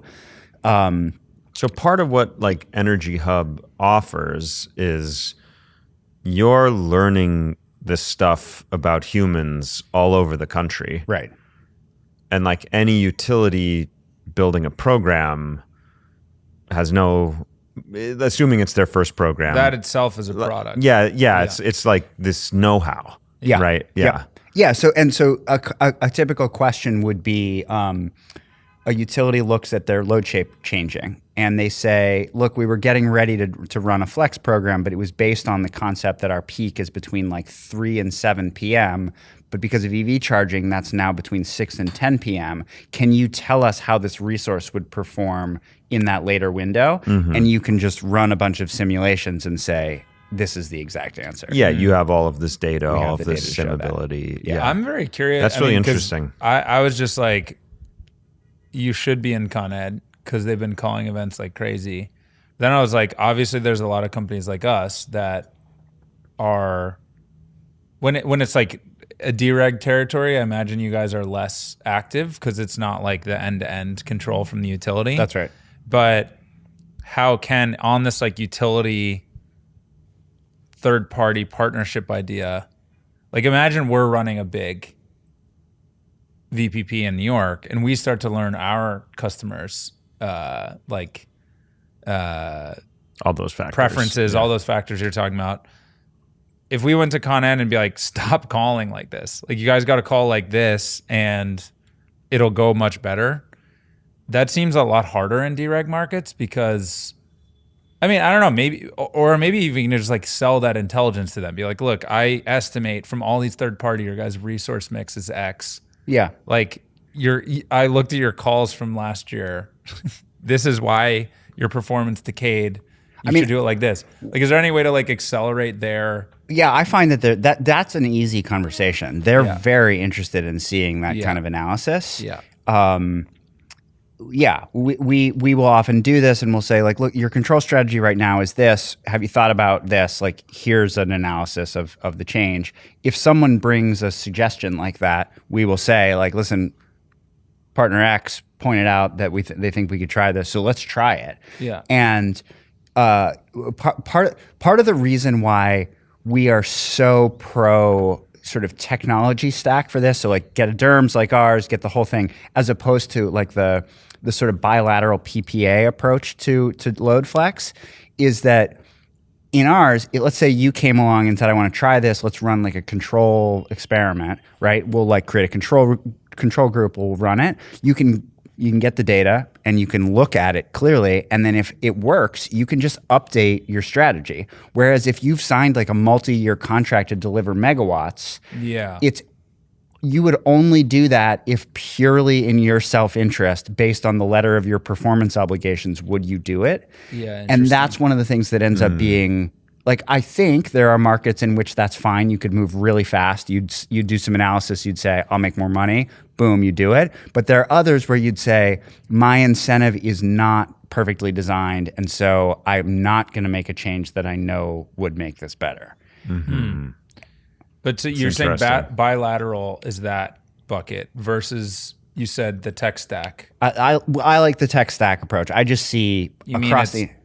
I like the what do you mean by derms. that? The derms. Yeah. And then you just by nature of the fact that you have a really competitive market, you're selling something to customers. Yeah. You've got a bunch of competitors. Each of you is running natural experiments, and smart things emerge. If it's proprietary, you probably don't tell anyone what you do, but you start performing better. If it's not proprietary, then we sort of spread the gospel to everybody, and we say, let's change the program design. You'll get a better thing. Yeah. I do think what you're saying is another funny representation of, like, even in dereg markets versus Texas, for example, like ELCC design being like done by the market versus in ERCOT, it's effectively done by traders. Yep. Is like, it's the same argument in a sense of like, sure, like the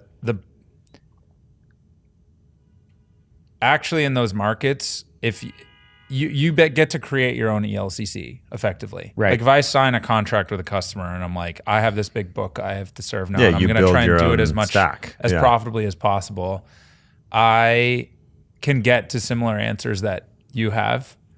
And the real travesty actually is like in a market where someone without that information is creating the LCCs and they're wrong. So when the you get to ELCs talk to the utility and be like, you're paying me as your trusted party. Right. And this is what the ELCCs are. In ERCOT, we're saying there's all this like experimentation, and the advantage gets consumed. And because it's a competitive market, those who are better at that are probably going to win out over time. And it is effectively a duopoly at this point between Vistra and NRG. The problem with the Northeast is that you have a central system of ELCC design, and they may not have that feedback loop. It might just be a handful of people kind of coming up with equations. Like the weird thing is that people associate you selling to utilities as like non-iterative and like non-learning. But it can actually But you're actually vary. talking about like real iteration cycles and feedback loops and learning. Yeah. The same is true in ERCOT. I'm like, I actually would imagine that the worst is the middle. The worst is the middle, which is like capacity markets in California, where it's like not quite vertically integrated, where the utility's like, I hire Seth, he's the man, he knows what he's talking about. Or ERCOT, it's like everyone can iterate, and it's actually just this terrible, it's just like mess. No feedback loop at all. Yeah. Right. Yeah. I mean, like an example of this would be, let's say you have a regulator has blessed a flex product that is measured based on its single highest performing hour out of 4 hours. But and so you're going to get measured based on that. But the actual grid need is to have a really flat output for 4 hours. So it's behaving like a power plant. Mm-hmm. If you come along with a technology solution that gives you like an incredibly flat load shed, but it's being measured for some reason that was decided like 20 years ago that the thing that matters is like the top 1 hour, 2 hours. You're like, well, how are we going to get that updated? And the states where they don't have that feedback loop, where like it doesn't matter what the utility and their vendors are doing, you just can't get you can't move the goalpost to something that makes sense. It's like that's where things suck. Stuff. Yeah. Interesting. The other thing I want to say is that the industry has gotten a little too obsessed with measuring everything perfectly.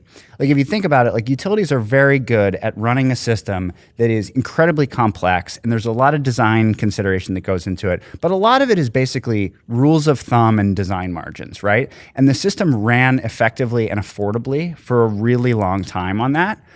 There's like this scarcity of data, actually. Right. Yeah. Yeah, you're like, what is the loading on this feeder? And you're like, they might know, they might not, right? What is we it? installed that in 1930. Right, exactly. So one of the things that has been frustrating is the places that are trying to like somehow create, an auction mechanism for doing distribution level control of DERs. They're inventing complexity that probably doesn't need to be there.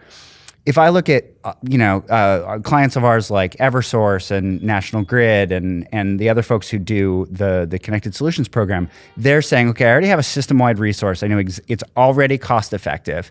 For zero marginal cost, I can just add another grid service, which is to solve congestion issues on the distribution network, defer congestion. They can just do it in a way that basically if you trust them to do a good job of engineering and system design, they just do it. If you're in this market framework where you're trying to figure out like, all right, now what's our new price formation mechanism and how are we going to compensate people?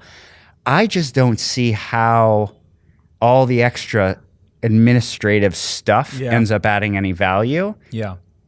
And it certainly adds a lot of cost and complexity. I think that's especially true, at the T&D level. Right. Like if you're saying like, the power market, the like every VPP should just be like, we already have LMPs and capacity. Yeah. And ancillaries. Yeah. Whether it's the Northeast capacity markets or Texas, like that side of the value equation is like so obvious. But you're kind of pointing at like VDER is trying to like synthetically create T&D value. Right. Which is real and important, but you're like, them creating that signal, which is going to be imperfect, to like set up the incentive for some, which is funny enough. Like we've like championed, like you need like wholesale and T&D value. I mean, you should In have some way you're T&D saying, value, like, but you should just come up with an average number. Yeah, You're saying so- VDER, yeah, basically. Yeah. Yeah. Do you like, think sort VDER of is like, okay then? I don't know enough I about VDER. thought you were going to go as point. far to say like Just the do a deal incentive with mechanism itself is a problem. Just like let the utility planner run their fucking system. That is basically what I'm and saying. like partner with them if you want to like sell them stuff. I mean, the Excel program design is not perfect, but what I like about what they did was basically they said if it's system-wide flexibility, we'll pay you this much. Yeah. If you can bring some local flexibility, we'll pay you this much. If it's longer duration, we'll pay you more. They just created a very basic framework. 3 buckets. And you're just like, all right, I'm going to pick that one and that one. Yeah. Great. That is basically how I think things should work. Yeah. It should be standard offer based. It should just be like average. Everything should be averaged. Yeah. Because like, let's think about what are you trying to do, right? Like, let's say you're trying to create a ton of extra capacity somewhere on the distribution network. Are you expecting that like a bunch of companies are going to start doing micro-targeting of their sales and marketing activities in the northeast corner of some city? Probably not, right? What you're trying to do is figure out what is the sort of incremental amount of value that you want to create, and can you provide a little bit of an extra push in that area to have it happen? I mean, this is like DSRV, and like VDER has like locational like kickers effectively. Which and is it's kind of like it's in like averaged BQDM. It's like this area of Brooklyn. Like it's just like a big So part of the I map. support like, that. Get shit there. Like Yeah. All right, I have more dorm room econ questions. Let's do it. Yeah.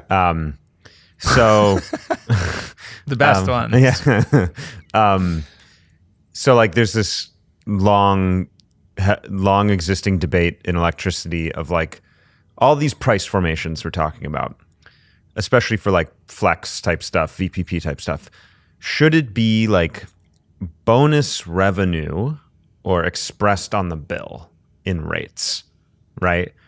Right. So you can, when system costs are high, that could mean your rates are high and thus your bill will go up. Or it could mean we're going to like give you $85 and your bill will kind of like stay normal, right? This is like which side should it be on? I'm not sure I fully understand the two options. Say more. Okay, so like in theory, one could just have like fully dynamic indexed rates. Right. Yep.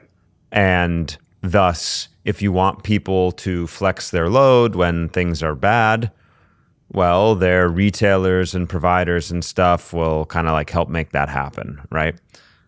Versus like a utility-led like DR product, which will like pay the customer to flex. Yeah. But like kind of leave the bill in its like basic shape. I think you can do that as a retailer too, but it's like, it is like expose the customer to the full spectrum of like basically gains just like and losses. cost-reflective rates versus programs. Yeah. And wait. So here's the setup. Yeah.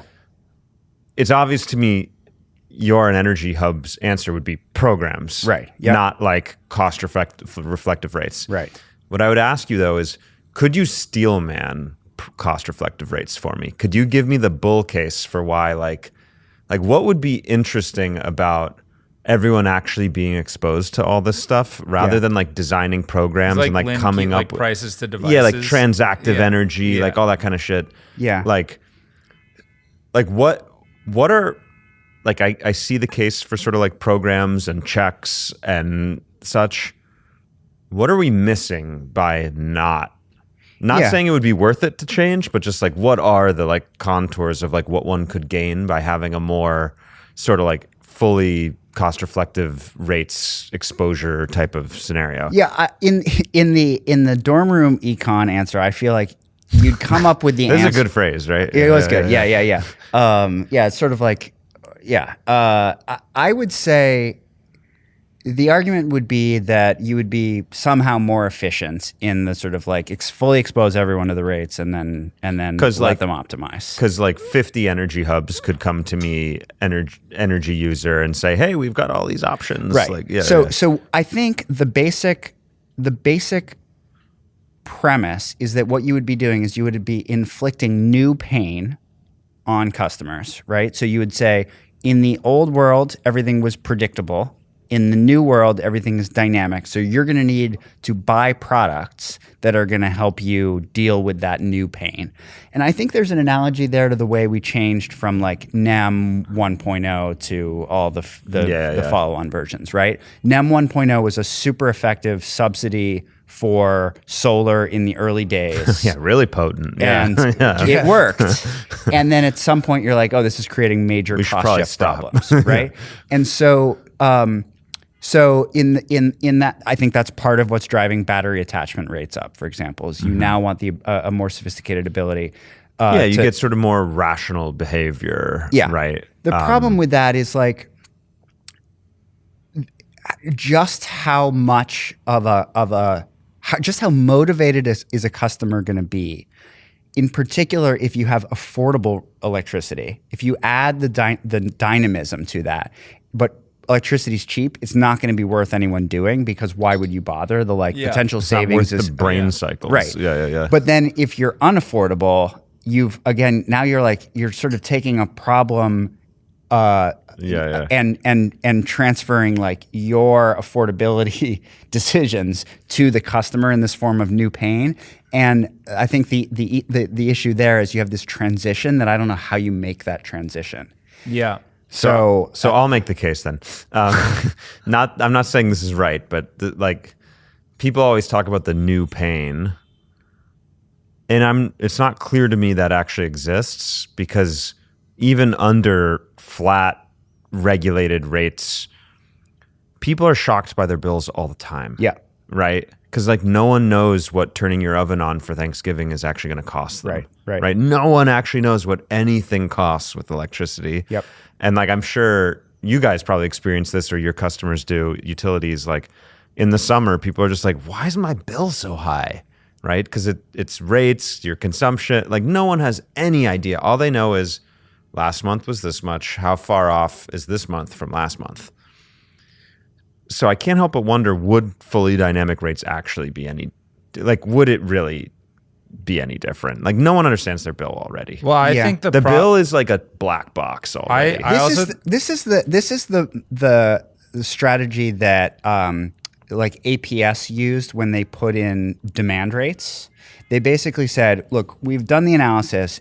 The new demand rates, the KWH will be so much cheaper that even if you don't change your behavior, the demand rate plus the cheaper kWh rate is going to be about the same as what you're spending right now.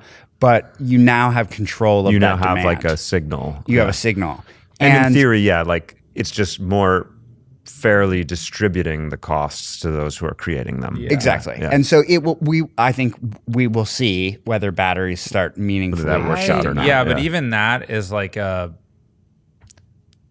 it can't possibly be true that you expose someone to something and they stay at the median or the average, because you have to wear the downside also. So if a lot of people like get the exposure to the upside, the dynamics, and they're like making a lot of money, you can't keep the average at the same place. Right. So like, I think when you talk about cost reflective, it's like it is more akin to like ERCOT, and I go to like wearing the true downside. So I was like ideating David Energy in Texas at UT when Gritty was launching, and I like hated it. I was like, this is like the craziest, dumbest thing ever. Weirdly enough, even though I'm like the dereg, like we want to do like dereg EnergyHub is like a shorthand. Yeah.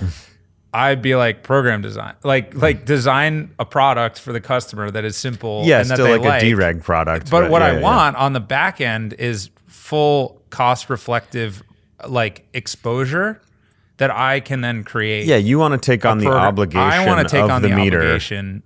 and then design a experience for the customer that makes sense to them. Yeah. While you're dealing with the cost reflective reality. Which in some way is what the utility is doing with you guys, where they're like, I'll tell you my willingness to pay.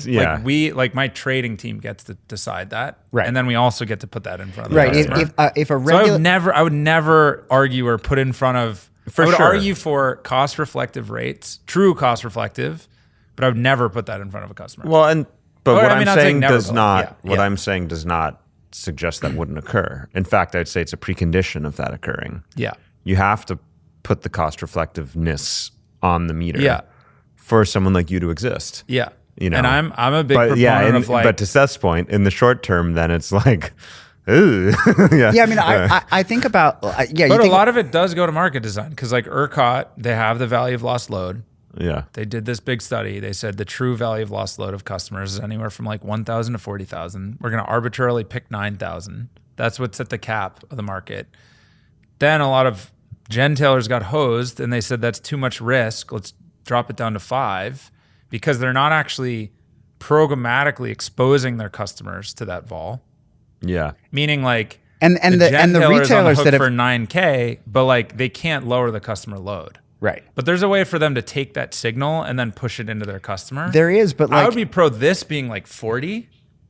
You know what I'm saying? Like actually let the market express itself, but only if you there's like sufficient demand response penetration. I mean, look, if there is liquidity on the demand side, because there's actually you know what I'm saying? Yeah, but the best evidence here for why this somehow doesn't work is that if you look at all the deregulated markets, no deregulated market performs in load flex anywhere near the way the regulated utilities do. Yeah. Like you look at Texas, like the retailers by and large are the reason they're not passing the volatility through is that the customer acquisition cost is high.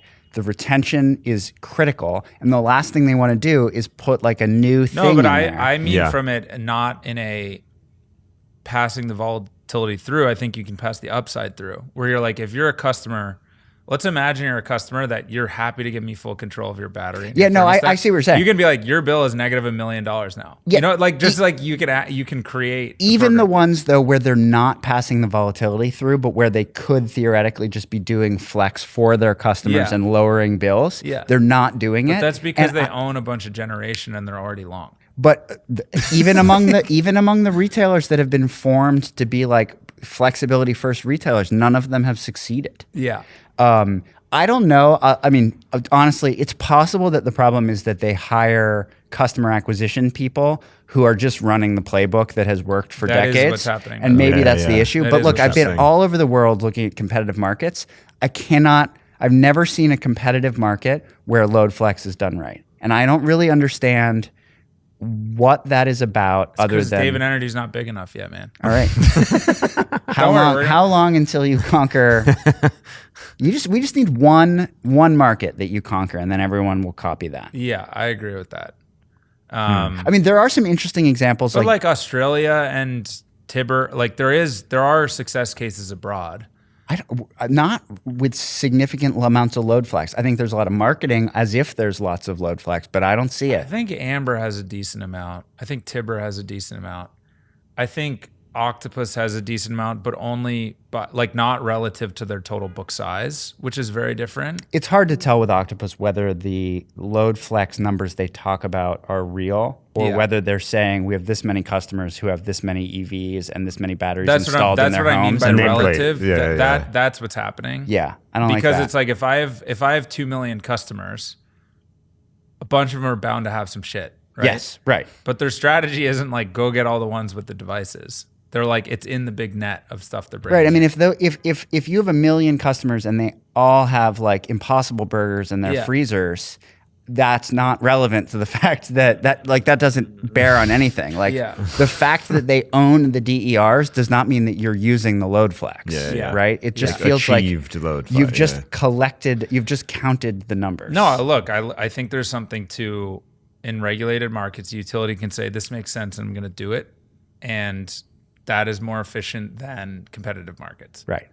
And so, but I do think in like the long arc of things, if David Energy is successful, I bet our book and the way we do things looks very, very similar to what you guys do. I hope that's the case. I actually, and that's why you guys are inspiring to us, because like the way you think about performance, the way you think about like reliability, like I'm gonna like make my whole team listen to this, because like the Turing test that he's talking about is like actually we talk about like really wanting to run a power You need plant. the same thing. Yeah. Yeah, it's you the can same just thing. borrow the It's name same Heels thing. Test. It's supposed to just be out there. Yeah, by all means. The other thing that I think probably needs to be said is in a lot of these markets, a lot of the rules are stacked in favor of generators. Yeah. And so that would probably be part of the steel man, would be that you would change a bunch of that. It would like create No, and actually, opportunity. okay, so this is pretty interesting because we ourselves faced the hiring people who have run the retail playbook. I know I talked to a lot of people at other retailers who are adjacent, and a lot of them fall into the same trap of like, we start growing and growth feels good and our investors want a certain thing, and here we go. Like, and you end up with a normal book that Vistra Energy is going to buy one day.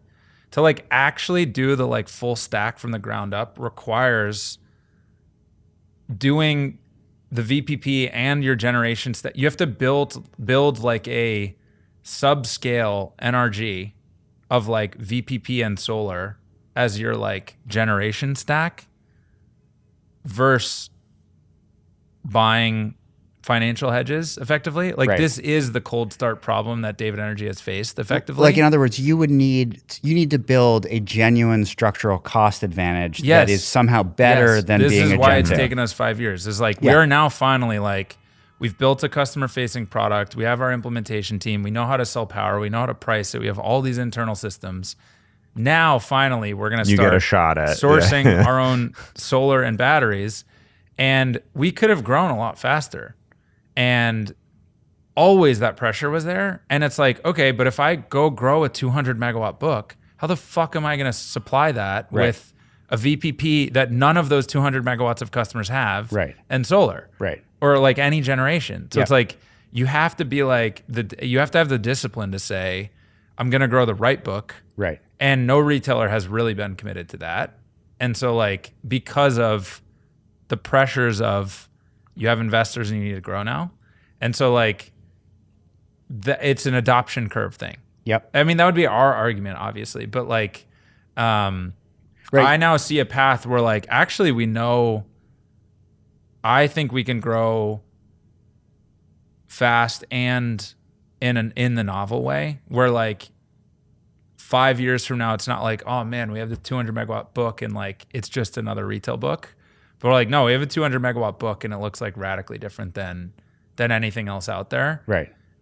that is extremely hard to do. Yep. Because we're like making our own market. Like we're whoever your correspondence is at the utility being like, here's what I'll pay you. Like we have to do that with like all sides of the marketplace at the same time. Yeah, that's not an easy. It's fucking hard, man. Yeah. So, like, but I don't know. That would be us knowing how hard it is, and like, and talking to people like, yeah, we really want to do the stuff you guys are doing, but like, we got this big book now, and it's like, yeah, it's pretty hard to like get off that path, you know? Yeah.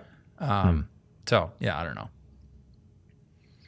We got to stick to it and wind up looking like you guys. Well, I mean, if you do it, you will meaningfully change the way I mean, it would be from a retail angle, but you would change the fundamental playbook of how you build one of these businesses. That's right. And what is the business model? Yeah.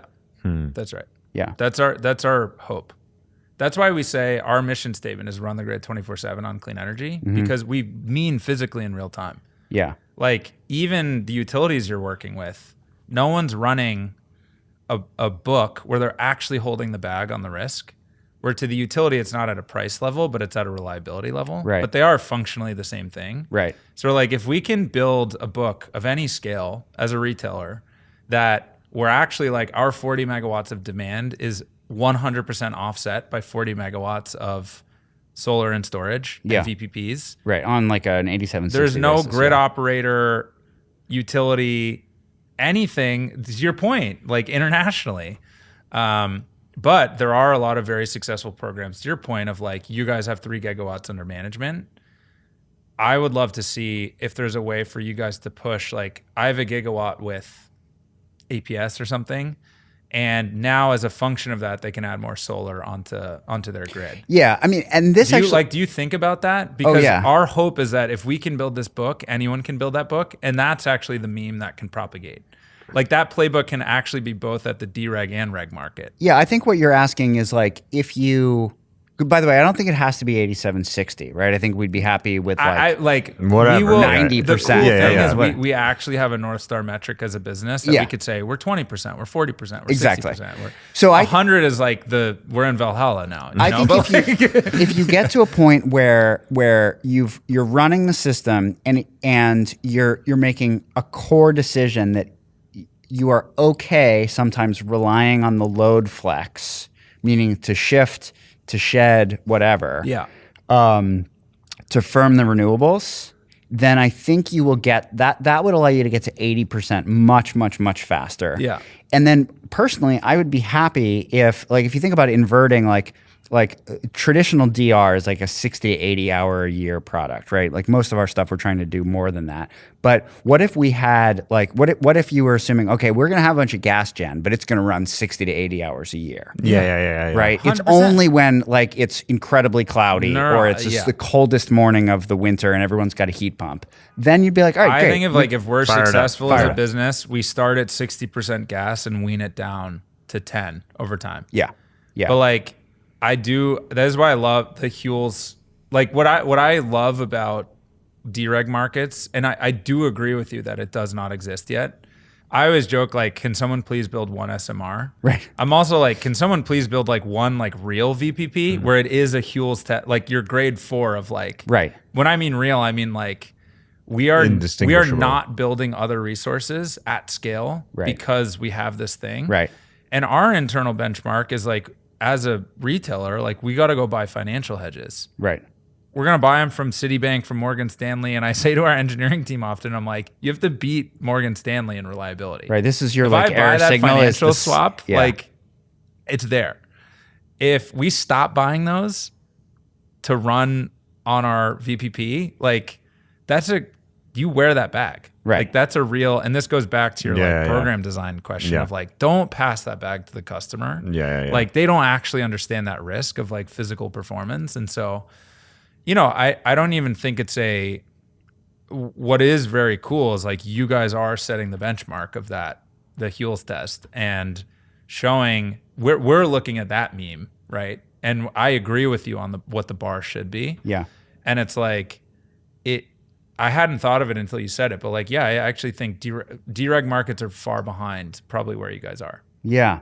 Like in terms of like understanding of really how these things perform, So It's an interesting journey to send us your data room, and But if you're not going to launch a retailer, you might as well help us. Right? Just be like, here, just go, go through it. Yeah. It's an interesting journey to have gone around the world. I've been on the SEPA board for like 10 years, and I've been on a bunch of these international fact-finding missions where we go and we meet with utilities, like in Australia or Denmark or Germany or wherever, and every time I come back and I'm like, our system is not perfect, but it's like, what's the Churchill quote? It's like democracy is like the worst system except for all the other ones or whatever. Yeah. It's like, that's where we are.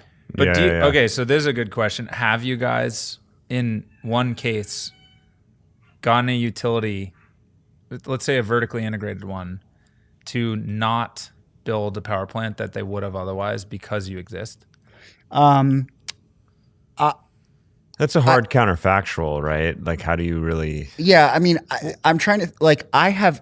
Or do you think you can? Like, is that what you aspire to do? Like, if you guys are going to get to 100 gigawatts. The reason I'm hedging on this is I'm like, okay, I've been told that utilities have made that decision. Mm-hmm. I don't think that I would name like the utility that told me that, but I have certainly been told that a utility that had, for example, like a gas plant, and they were like, let's add a few more modules to this and grow the plant, that they were told, that's like, fucking sick. We just don't need to do that anymore. Don't do that. Like, go farther with this this VPP thing. Yeah. Which would be your... And like, I'm a big runner, and so like I run around New York City, and I look at these weird power plants in various like incredibly desirable places, and I think about like, what would it take to get rid of that? Like, there's one under the Queensboro Bridge. It's like a small little like maybe 2 turbine like peaker plant. I'm like, on the Queen side. On the Queen side. Yeah, I know that one. I mean, let's get rid of like that is how much is that land worth, right? Yeah. Like, you go to Southern California, and there are these like giant plants like on the beach right next to like a disadvantaged community, and you're like, let's get rid of this stuff, right? Yeah. So I do think about like, how long will it take until we can dismantle that stuff? That'll be nice. So that is your North Star. Yeah, I think so. I think that again, like, I think a lot of data centers are going to build on-site gen, and I think we're going to end up with a bunch of assets that are out there that, if you were a utility trying to make a decision about like, should I build a new capital asset that I only need a little bit of the time and is going to be taking up land forever, I would love to prevent that. Yeah. I think if it's a data center being built in the middle of nowhere, maybe I care a little bit less about that. But yeah, I think in general, there is so much potential to move faster on this stuff. Yeah. And I think the current market conditions about all this like capacity for shortfall is a huge vacuum for innovation, right? Yeah. So that's gonna be great for us. I suspect it will be great for next gen geothermal. It'll be great for probably next gen nuclear, right? There's like all these nuclear startups. Hopefully this means that will, like, it's not gonna make a difference in 3 years, but I think it will probably make a huge difference in 10. Yeah. Wait, okay, next, and I think we need to start to gear up toward our endpoint. We're right about the 2-hour mark. Yeah. We have our second intro question still. So we should do that, actually. We're in the intro still. I just have to say, I didn't realize how aligned we were. I think about it in the same way. Yeah, totally. I love it. Yeah. By the way, there's I forget where I was, but I think it was in Costa Rica, where they have like this concept of like the first last call. Like, it's like, we're gonna start winding this thing down, and I feel like that's where you guys are. Yeah, yeah. So I'm curious, like, sort of bigger picture things, like not super directly related to EnergyHub's business. What else do you think is like exciting in electricity right now? Yeah. You were talking about a few things just now, but yeah, what are you sort of pumped up to see happen? Yeah, I mean, geothermal stuff is super interesting. Nuclear, I think, is just one of these things where you have like this intersection of like courage, politics, and technological innovation, and we have way over-indexed on sort of like the politics and the courage. And I get it, right? If you have a Fukushima type event, it's world-changing, but we just need to go faster, and it seems like that's happening. So I'm very happy about that. Long duration storage is going to be super interesting. V2G is going to be super interesting. What do you think about Vita G? I think Vita G is going to be overhyped for a long time, and then all of a sudden it's going to like be really good. It's going to be like AI. We're like for 50 years, everyone's like artificial intelligence. There's all these movies about it, and then finally OpenAI is like, we did it. Yeah, right. And then you're You're like, like, ooh, Whoa, that was actually cooler than I thought it was going to be. yeah. So like, I think at this point, a very large percentage of the new EVs being shipped are Vita G capable in one form or another. It creates let me talk potential first, right? So like Tesla sells a lot of Powerwalls, Enphase, others sell a lot of batteries. A Model Y is basically like, 6 Powerwalls with a free car, right? It's like an incredible, it's incredibly valuable. and even like with the car, the dollar per kilowatt hour is like a really good deal. It's a really good deal, right? So now if you buy, I think a bunch of the Teslas are Vita G capable or will be, all the like Hyundai Kia stuff is, the Ford and GM stuff. So we're installing many, many, many gigawatts of EV storage capacity on wheels. And I think that will be enormous. It's going to create big challenges. Sure. Everything that is hard about interconnection of solar right now is going to be dwarfed by 10x as many cars that need to get interconnected.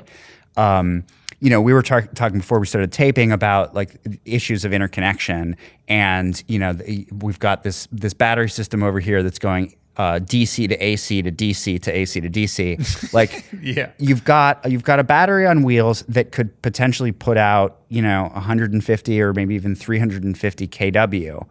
Can you do that? Can you get permission to operate from the utility that really trusts that some piece of software is going to prevent that car from just dumping all 250 kW at the wrong time, which is a huge leap of faith for like an interconnection engineer. Though is like and which is gigantic compared to a home. Right. But the leg into that is like they can't really stop Vita H, right? They can't stop Vita H. Well, maybe. I mean, if it's grid parallel Vita H, you need an interconnection still. Yeah. If it's Vita H while off grid, sure, you can't stop that. Right. Yeah. Right. Or if it's Vita load, like I don't know, kind of like these batteries. Like if you somehow get your car in between your I mean, AC Vita load and the right house, now, like, I think, is like my power's been out for 4 days, and I've run an extension cord from my truck to my fridge. Yeah. But I think if you want to go grid parallel, then you do need an interconnection. So imagine a scenario in which you've got a market that is providing a wholesale price signal, and you've got a car that's sitting there that at some price threshold starts dumping power into the power grid. And imagine there's like a bunch of those on a particular feeder or something. Yeah. You could imagine just annihilating that feeder all of a sudden. Yeah. So you're going to need some really, really, really reliable controls to make sure that doesn't happen. Yeah. So I'm very excited about that as like as a business opportunity for us to control all that. It's so weird also that they move. Right. Right? Like it's just like the office, the house, the store. Yeah. Like it's not in one place. It's not in one place. Yeah, I don't know. Yeah. That's very But anyway. I think the system will figure that out. Yeah, sure. Yeah. None of this is a dark art. Yeah. It's just hard. Yeah, it's just a bunch of hard little decisions that add up to, simple little decisions that add up to a kind of a complex thing. Okay, nuclear, geothermal, Vita G. Anything else got you excited? Those are probably the big ones. Anytime I think about this, I always go to that book, Ministry for the Future, of like what's in that book that I wish I had. This doesn't answer your question, but I do want those blimps that are in the book. If you remember, there's like giant electric blimps that it takes like a day to get to Europe instead of 6 hours, but you get to ride in a blimp. But you're like hanging out. Yeah. You're just, yeah. Like I would start it's using actually that the today. trip. Wow, I wasn't that's cool. expecting Yeah. that. Electric blimps. Electric blimps. Yeah, that's cool. going to be my next startup, electric blimps. Okay, what's your favorite dirt? Yeah, this is our second intro. This is our question. second Intro question. question. It can be a category or a specific one, like install, like a certain thing. I mean, I think batteries are pretty awesome. I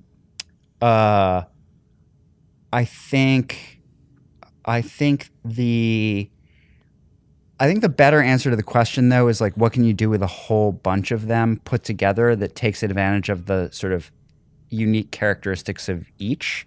So like from interesting. an R&D perspective, the most interesting thing that we have going on right now is figuring out how do you blend these together to get. So You if you mean like thermostats, batteries, EVs? yeah. So if you wanted to match, like part of the Huels test is like, what's the availability? Is this thing available 24/7, 365? You're going to need all the You're going to DIRs dispatch totally differently then. completely differently. So you're telling us your favorite DIR is just a VPP.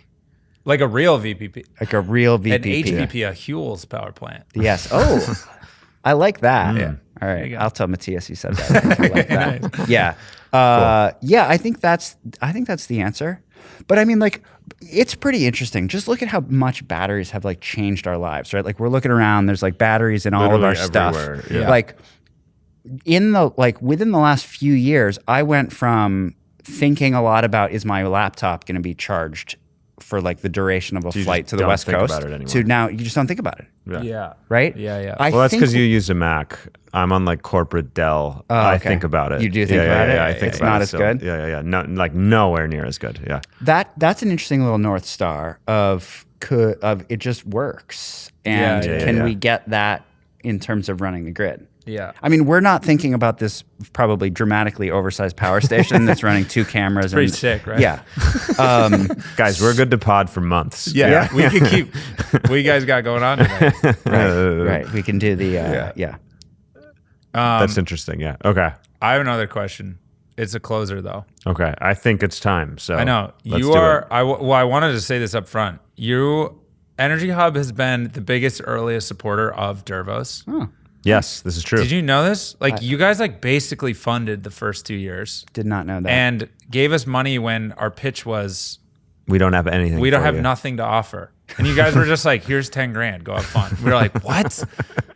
That's cool. I didn't don't. know that. I hope you don't think. I mean, I maybe literally your don't know marketing who doesn't was think about it. responsible for that, I mean, but, obviously, like, hey, like, thanks, but I mean, obviously, love to hear that. put the logo so up my and question stuff. was but- like, why did you give us money?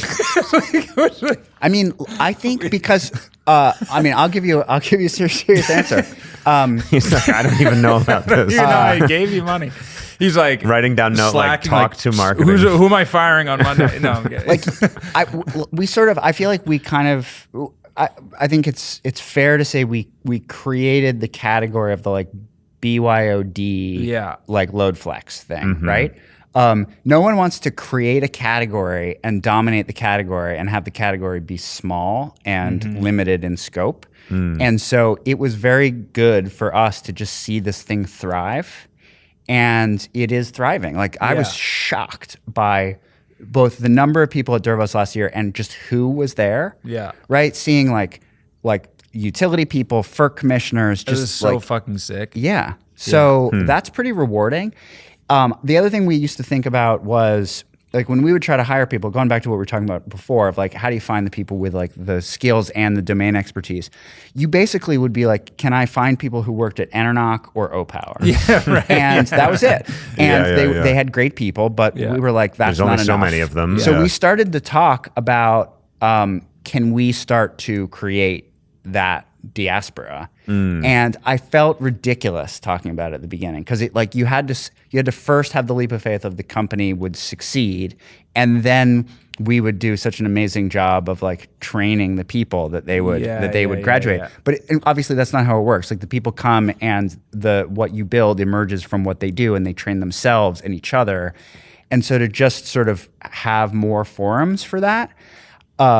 To me, the things that make the industry work, we talked about how utilities spread info. There are a handful of organizations, SEPA, Dervos, AESP, these like pretty grassroots things that are the essence of like where people find their community, where they connect Yeah. with each other, where they learn.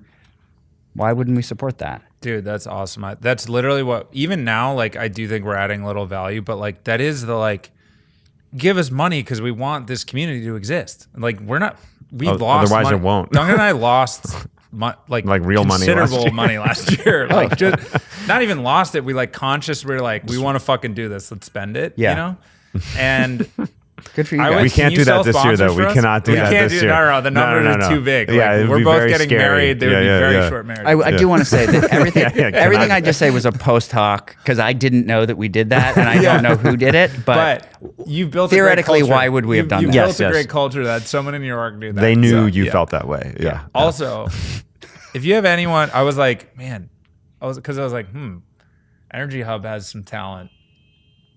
I'm not gonna poach people from your company, but if anyone at your company liked the like 50 person stage, and they're now like, 200 is a lot, I want to go back to the early days. Just send them our way. oh, that's interesting. Okay, yeah, but there probably are those people. Yeah, Yeah, yeah.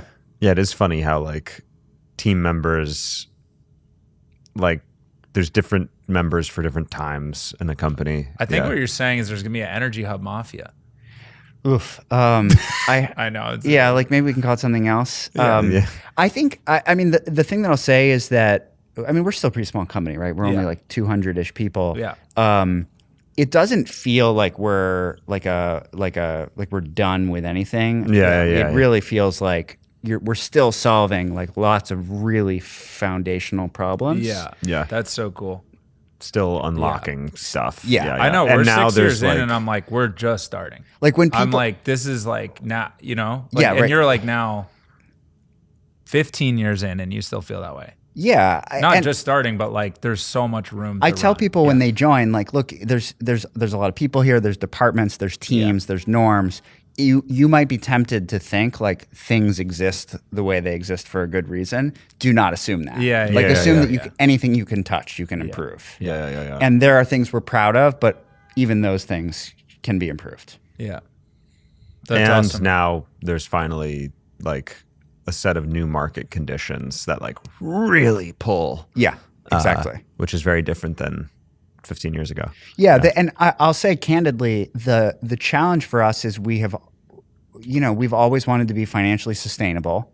We want to run a low drama business, and when there's this much like pull, you're like, all right, let's go faster. Yeah, But then yeah. at the same time, I'm still thinking, don't die. Yeah. Yeah. I've seen. But Yeah. do you think you guys could like?